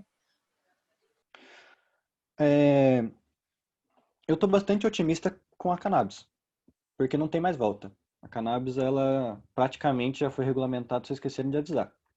Mas e por que a cannabis está assim? Na verdade, por uma iniciativa liberal, né? Por uma questão de abrir mercado, né? Percebeu-se que não tem como combater desta forma repressiva essa substância, ainda mais por uma questão de ser uma planta que traz outras noções, né? Também no sentido de natureza mesmo, não que coisas naturais sejam saudáveis, não me entendo errado, mas a gente traz esse debate para outro campo que é diferente, querendo ou não, de uma droga sintética produzida em laboratório. Então, que a gente está falando de biomas mesmo e várias outras questões nesse sentido. Então, a cannabis é algo que, em breve, nos próximos anos, com certeza, independente do qual governo assuma, não vai ter força para não regulamentar. não quer dizer que vai regulamentar de uma forma boa, né? Não quer dizer que vai ser a melhor lei ou que vai ser uma lei bacana. Se a gente for ver mundialmente aí, tem diversas formas de regulamentação, né? Algumas de um controle do Estado, outras de controle mais da iniciativa privada, outras com, enfim, que utilizando dos impostos disso para algumas causas interessantes, outras não tendo imposto. Enfim, tem várias questões aí que a gente precisa debater das formas de regulamentação também. Aqui no Brasil, a gente já está conquistando, como, por exemplo, o canabidiol, que é um dos fitocannabinoides, né, presentes ali na maconha. Ele já é legalizado hoje, regulamentado por questões terapêuticas, né? Então, se você tem uma prescrição médica, você consegue ter acesso. A questão é que é absurdamente caro, né? Mas também já se tem hoje, através da militância, conseguido também por medida judicial o direito ao plantio, porque fazer o extrato do canabidiol é possível de se fazer em casa sem grandes dificuldades, desde que você tenha um conhecimento específico, né, disso, e que você consegue pesquisando na internet, né, como fazer isso. Não é uma das coisas de outro mundo. Então, pessoas de baixa renda que precisam disso para algum tratamento têm conseguido. E tem conseguido também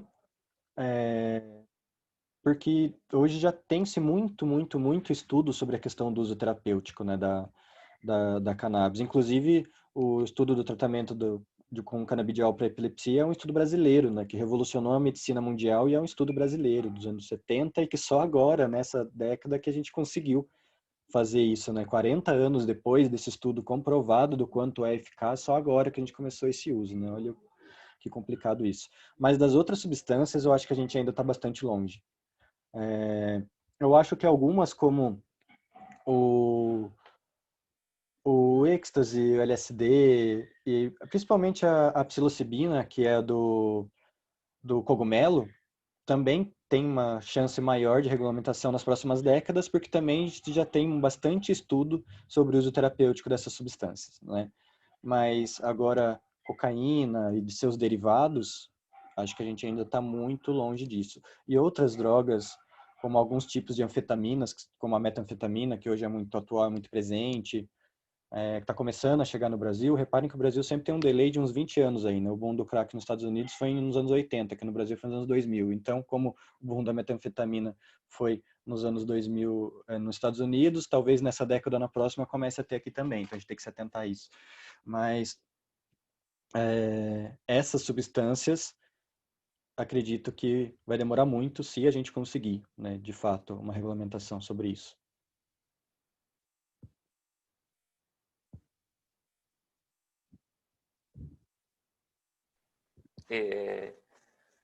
Tem uma pergunta, uma colocação mais longa aqui da Laís, e também a Valéria tinha feito uma pergunta antes. Você quer fazer a sua pergunta, Valéria?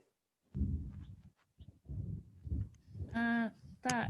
Então, é que eu queria entender um pouquinho essa questão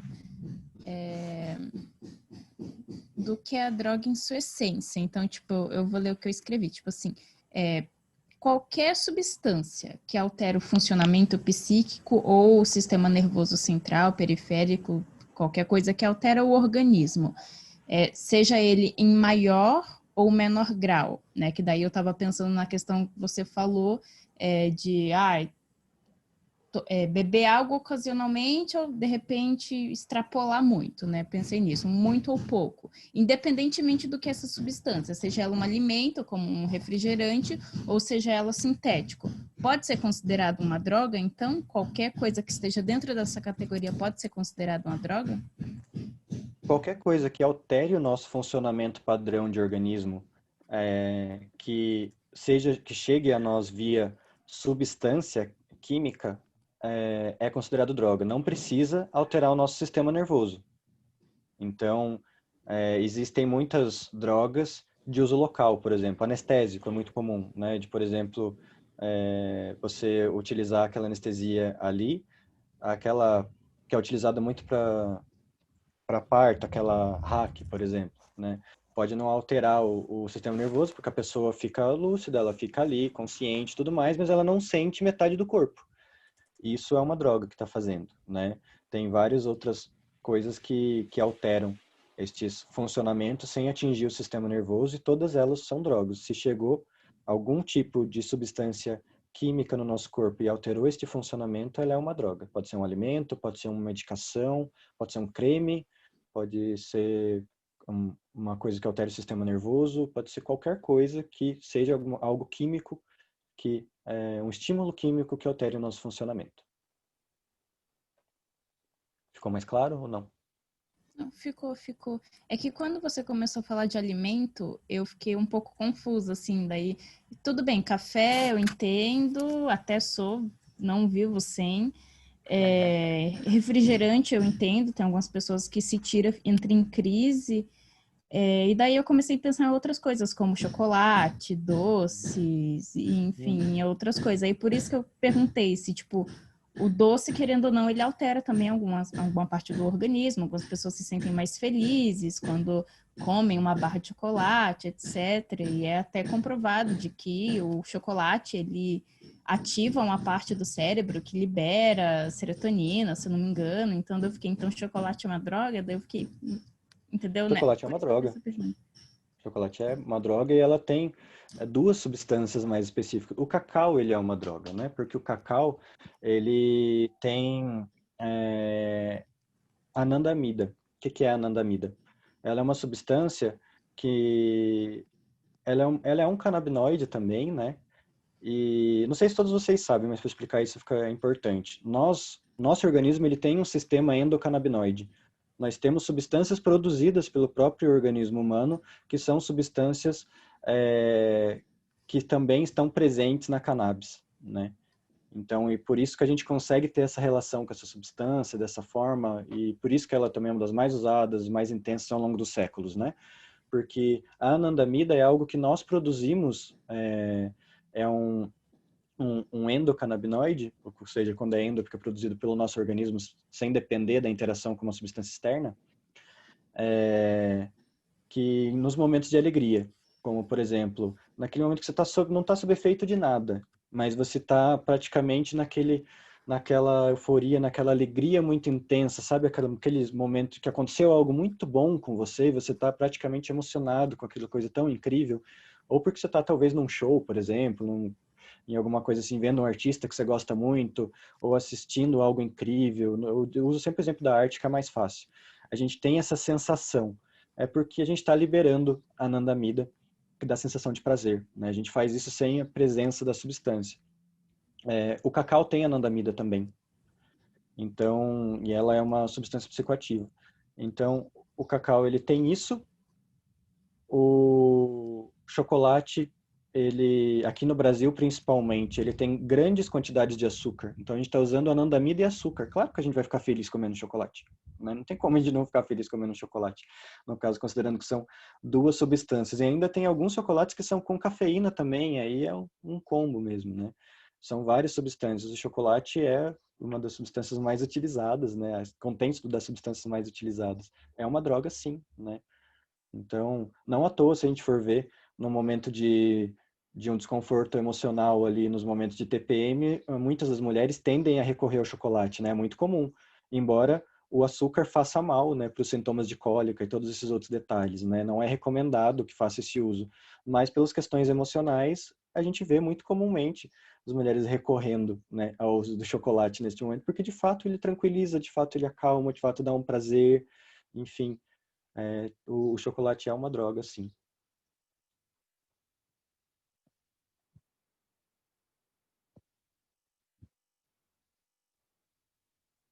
E aí, gente, o que mais? Legal. Querido, eu tenho esse delay às vezes porque eu tenho uma gambiarra eletrônica que eu sempre falo para os alunos. O fone é em um aparelho, o vídeo é em outro. Sei. Mas Não, mas enfim. tranquilo. Dani, Desculpa, professor, interromper. tranquilo. Eu tenho uma pergunta, assim, é só uma coisa que ficou para mim, que se as drogas elas têm também, esse, por exemplo, pensando na maconha, né?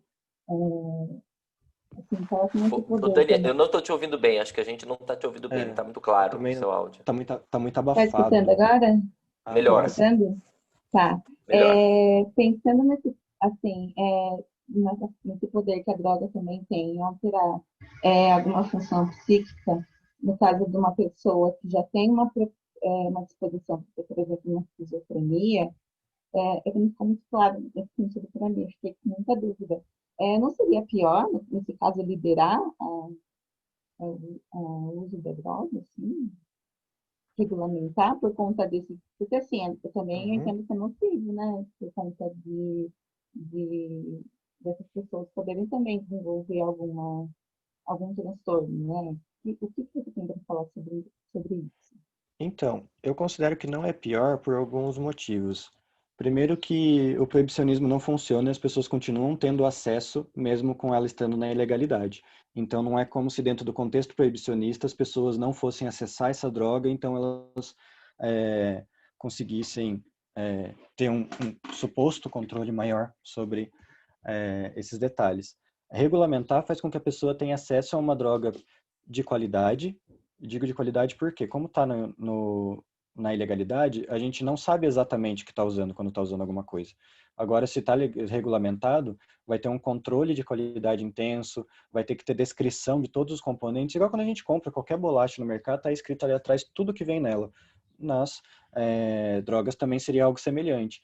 Então, hoje, por exemplo, quem faz uso de maconha, normalmente aqui no Brasil, é maconha prensada, né? Eles pegam a planta ali e amassa tudo do jeito que tá. Normalmente aqui no Brasil vem do Paraguai ainda, e eles não têm uma preocupação com essa produção ali, diferente de outros países daqui na América do Sul. E então, ao mesmo tempo que a pessoa está lá fumando essa baseada, ela está fumando uma barata junto, está fumando outras coisas, outra sujeira, uma maconha mofada e vários outros detalhes que vão trazer outros riscos, né? Então, essa questão do controle de qualidade já ajudaria muito. E se a pessoa quer ter acesso, ela vai ter acesso. Não é regulamentar, não vai aumentar o uso, né? Nos países, por exemplo, eu uso sempre o exemplo da maconha porque é que está tendo regulamentação em vários lugares, então é mais fácil da gente ter como base, né? Porque senão o resto acaba sendo mais especulação. Mas como está dentro de um contexto de substância, imagino que sejam coisas parecidas. Os países que regulamentaram o acesso, independente de qual forma que regulamentou, não teve um aumento do uso. Em alguns estados, nos Estados Unidos, por exemplo, inclusive teve-se uma diminuição, né? Porque consegue organizar de uma forma mais interessante e também tem-se uma questão muito interessante, né, sobre a droga. Ela está muito vinculada à contracultura, culturas subversivas e tudo mais. Então, aquela molecada ou adolescente que quer causar, ele começa a usar droga para causar, não necessariamente nem porque ele gosta. Se aquilo faz parte da legalidade, não é tão interessante mais, né? Então, tem vários outros detalhes sutis nisso. Então, eu entendo que não seria mais prejudicial a regulamentação, mas que inclusive protegeria em diversos aspectos, porque a pessoa teria um conhecimento muito maior, porque isso precisaria ser trabalhado em diversos contextos sociais, escolares mesmo, familiares e outras instituições, né? Então, a pessoa teria um conhecimento muito maior e ela poderia escolher, então, né? Tipo, eu vou correr esse risco aqui, sabendo que essa substância pode ter tal e tal e tal questão, e eu não sei como que funciona o meu organismo, porque não tem como fazer um exame para saber se temos predisposição à esquizofrenia, mas eu posso saber, por exemplo, tem um tio, um avô, ou até mesmo um pai, um irmão que tem esquizofrenia, então será que convém eu usar um LSD? Será que convém eu usar uma cocaína?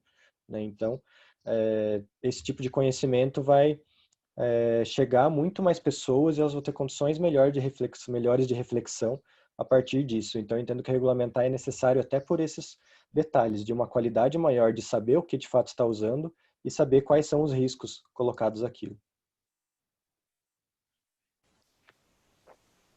Peraí, Otávio. Mas, por exemplo, se a pessoa tem predisposição a ter algum transtorno, tipo, no primeiro uso já vai aparecer isso? Tipo, ela não tem que usar várias vezes e sei lá? Depende. Comumente é com o uso abusivo frequente que essas coisas aparecem. Aquela coisa que falam de, o cara foi lá e experimentou crack, tá viciado, ou experimentou e surtou, falam muito isso do LSD também e tal. Não é comum. Não quer dizer que não possa acontecer um surto já na primeira, porque se a gente pensar que estímulos ambientais por si só já podem produzir um surto psicótico, né? A substância também, dependendo de como está o ambiente daquela pessoa, você inseriu a substância, era a gotinha que estava faltando para transbordar aquela questão, né? Então, o detalhe é que a gente não tem como saber diretamente. A gente pode supor ou pode imaginar devido a vários fatores que estão ali em conjunto. Mas dificilmente acontece de a pessoa usar uma vez, muito dificilmente mesmo, assim, a nível de raridade, da pessoa usar uma vez e a partir daquilo ter um surto. Ou pode ser até que ela tenha um surto com aquele uso, mas não necessariamente ela desencadeou uma esquizofrenia, né? Ou ela desenvolveu uma esquizofrenia naquele momento. Significa apenas que ela teve um surto psicótico pontual, né? Então tem tudo isso também. No geral, as pessoas experimentam, fazem um uso recreativo controlado e conseguem, mesmo tendo essa predisposição, não entrar em surto, ou não ter desenvolver uma ansiedade, ou um pânico, ou uma outra coisa mais crônica, ou até mesmo uma depressão, né? Mais crônica nesse sentido. É possível, sim, de se fazer esse uso sem que isso aconteça, mas é caso a caso, né? O grande detalhe é que tem várias coisas para a gente observar para entender isso. Nos termos da esquizofrenia, né? Não é apenas a substância que pode, né, impulsionar uma predisposição presente, né? Então, acho que o melhor modo mesmo é quebrar o tabu, falar sobre isso, né? Porque, por exemplo, cultos religiosos, organizações religiosas podem influenciar uma esquizofrenia também, né? Uma predisposição, um exorcismo, uma coisa que ela vê que é muito próxima mesmo ao delírio, né? Entre outras substâncias que são legalizadas, como álcool, né? A ayahuasca. Então, acho que é quebrar o tabu, né? Como o Otávio disse, né, a manhã toda, ser proibido não diz que a pessoa não vai usar, diz que é mais provável que ela use em segredo, sem cuidado, né?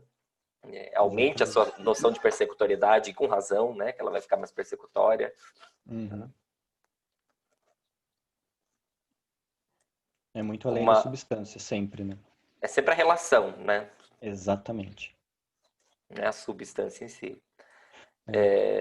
A Laís falou aqui que um conhecido tem um sobrinho que entrou para o tráfico e uma vez ele veio conversar com ela, disse que propôs ao sobrinho para ir morar com ele, que tinha problemas com sua mãe, que ele daria comida, apoiaria nos estudos, etc. A resposta dele que ele teve foi não, pois mesmo com todas essas condições, ele ainda não conseguia dar para ele uma vida igual ele tinha no tráfico, pois os traficantes para os quais ele trabalhava, não sei, além de bancar estudo, casa, alimentação, ainda compravam roupas e sapatos novos sempre que ele estava precisando, pagavam médicos, davam tudo o que ele queria. Lembrei disso com esse levantamento da questão do tráfico como problema social. Uhum. Comentando isso, primeiro que assim, eu não duvido dessa informação, porque não é como se isso não acontecesse, mas isso é uma minoria da minoria da minoria da minoria, né? É quase raridade. Porque a gente tem-se uma ideia do tráfico enquanto aquele luxo muito grande para todo mundo e tudo mais, e na verdade é um percentual muito pequeno que vive esse luxo do tráfico, é só o alto escalão, e ainda, normalmente, esse alto escalão está presente nas nossas políticas outras aí, né? Então, a gente consegue ver isso. Não que não tenha também isso nas favelas, aquele cara que tem essa grana, que tem essas coisas, e ele paga, né, bem, supostamente, esses profissionais. Chamo de profissionais porque, para mim, os traficantes são vendedores. É isso, é comércio, né? Então, de fato, pode ser que esta pessoa esteja inserida num contexto ao qual ela consegue ter uma renda muito mais interessante para ela do que estar na casa de um familiar. Primeiro porque a renda é dela, então ela está trabalhando e ela tem uma autonomia maior para ver como ela vai utilizar isso, e além disso ainda tem esses agrados outros que são bastante sedutores, né? Então, tem esse detalhe da autonomia e desses prazeres diferentes, e também uma questão de uma posição de poder, supostamente, né? O tráfico ele é muito sedutor nesse sentido, por ser bastante subversivo, então ele não é controlado pelas instituições tradicionais de controle e coerção social, né? Como as polícias e o próprio Estado mesmo, numa instância maior, e vários outros detalhes. E então tem essa questão de poder, para além do poder no território, né? O traficante, na maioria dos territórios, ele é visto enquanto uma figura de autoridade, enquanto algo nesse sentido, e isso é bastante sedutor, né? Então a gente precisa olhar também para isso. Não é só uma questão por exemplo, da comida, ou da roupa limpinha e talvez uma escola legalzinha, né? Tem essa questão de qual o sentido desse trabalho na vida daquele sujeito, né? Porque a gente vive numa cultura onde a gente disputa poder o tempo todo. Todo mundo quer alcançar status, quer alcançar locais que são hierarquizados, né? De valor mesmo, de valor simbólico mesmo. E também é uma questão de o que significa estar em cada local, como o que é ser bom, o que é ser mal, o que é ser outras coisas, né? No sentido de acesso mesmo a produtos e outros detalhes nesse sentido. Então, pensando na realidade desta pessoa, provavelmente ele está tendo possibilidades muito supostamente, né? Bem supostamente mesmo, mais interessantes por alguns lados, que acaba sendo muito mais atrativo do que uma vida de uma classe média comum, que tem ainda assim pouco acesso, a gente sabe, né, a várias possibilidades de vida. E claro que tem também seus privilégios, mas que ainda tem pouco acesso se a gente se comparar à elite, né? E a gente está sempre se comparando à elite. Então parece que o tráfico supostamente é uma via de acesso mais próxima de alcançar um estilo de vida mais elitizado do que o trabalho, né, convencional comum ali. Então tem esse detalhe aí para a gente pensar. Mas daí a gente entra também nos outros problemas, como o adolescente que trabalha no tráfico, ele tem uma estimativa ali de morrer antes dos 30, né? De não conseguir dar sequência, ou de entrar no sistema carcerário e não sair mais, ou daí carregar esse outro estigma para a vida. Enfim, tem todos esses outros detalhes, mas que eles acabam não conseguindo enxergar num primeiro momento, né? Mas pensando em contexto, acho que tem tudo isso para levar em consideração.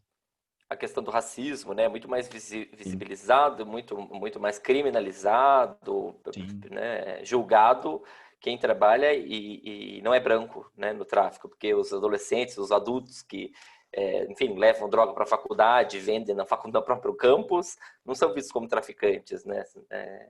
Agora, os jovens negros são. Né? Exatamente. Se a gente colocar, tem muitos estudos de caso mesmo nesse sentido aqui na área do direito penal, de que a mesma quantidade de substância sendo portada por um jovem preto periférico é considerado tráfico e por um jovem branco é considerado usuário. Às vezes quantias absurdas de quantidade num jovem branco ali ainda sim é considerado usuário porque ele é rico, então ele consegue comprar bastante. E se for no jovem preto é considerado tráfico. Então, não à toa, todas as apreensões são feitas em alguns locais específicos de região de desigualdade ali, mais vulneráveis, né? Tem todos esses detalhes. Se a gente for ver na própria mídia, né?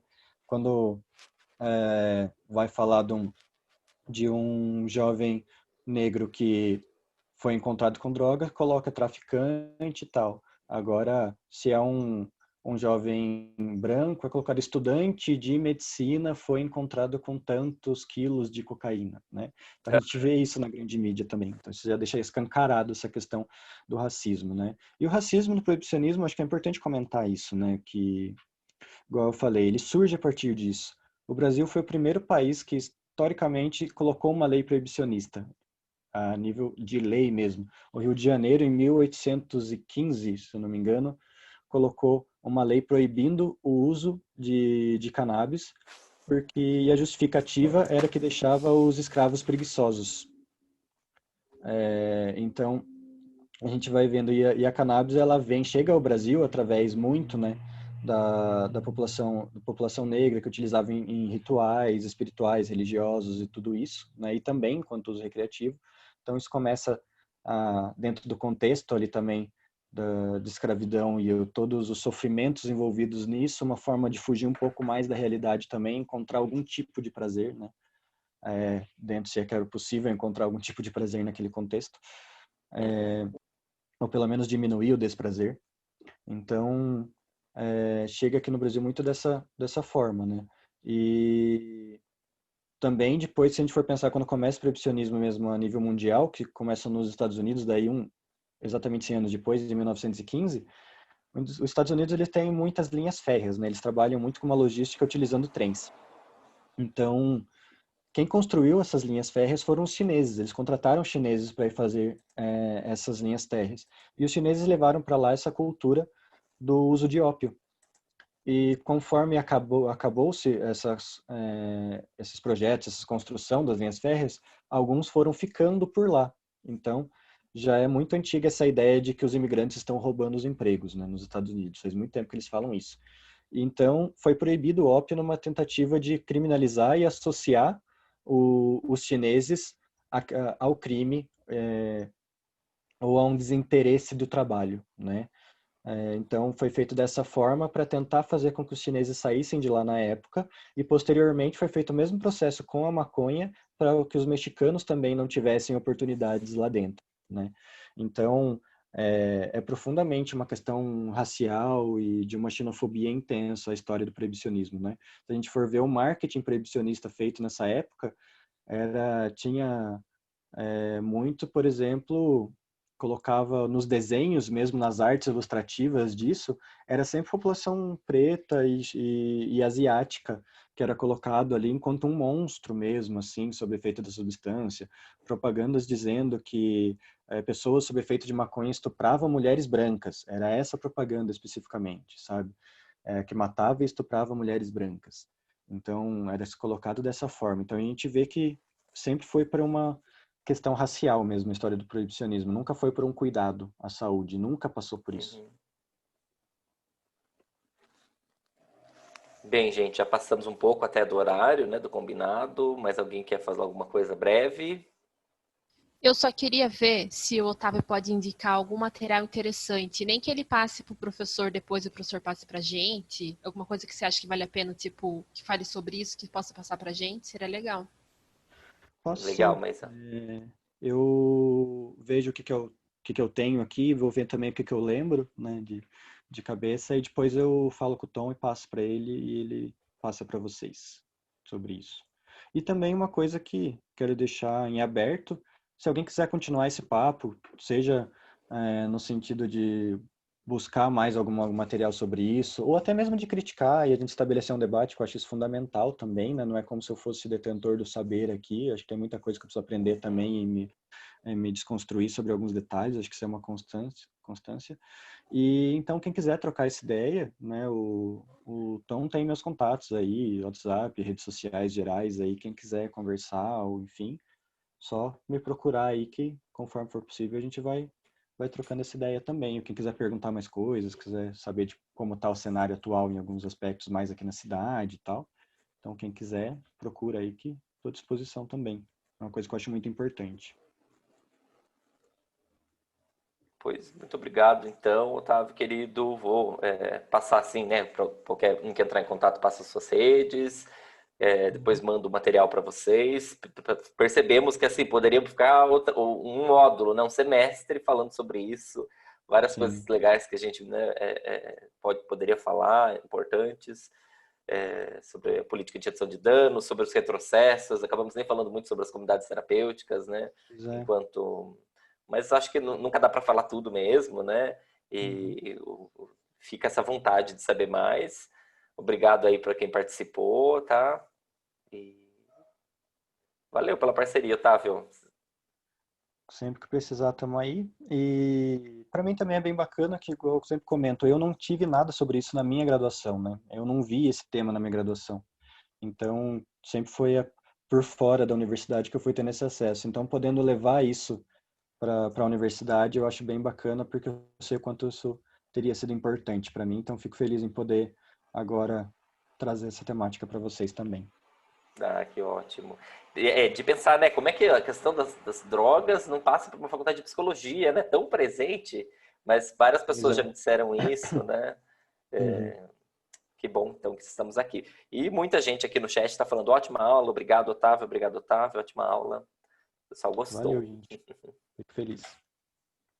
Tá bom? Ah, pessoal, hoje a Thaís, a última vez que ela veio, ela depois perguntou, estava gravado? Eu fiquei um arrependimento danado de não ter gravado. Aí vou gravar e tem um link, né? Acho que é para uma divulgação interna nossa, mas para quem perdeu o começo, etc. Depois eu vejo isso, tá? Mas foi gravado. Um abraço, boa semana para vocês, bom final de semana. Para vocês também. Tchau, tchau. Tchau, querido. Tchau, todo mundo. A gente só se vê, gente, no dia 19.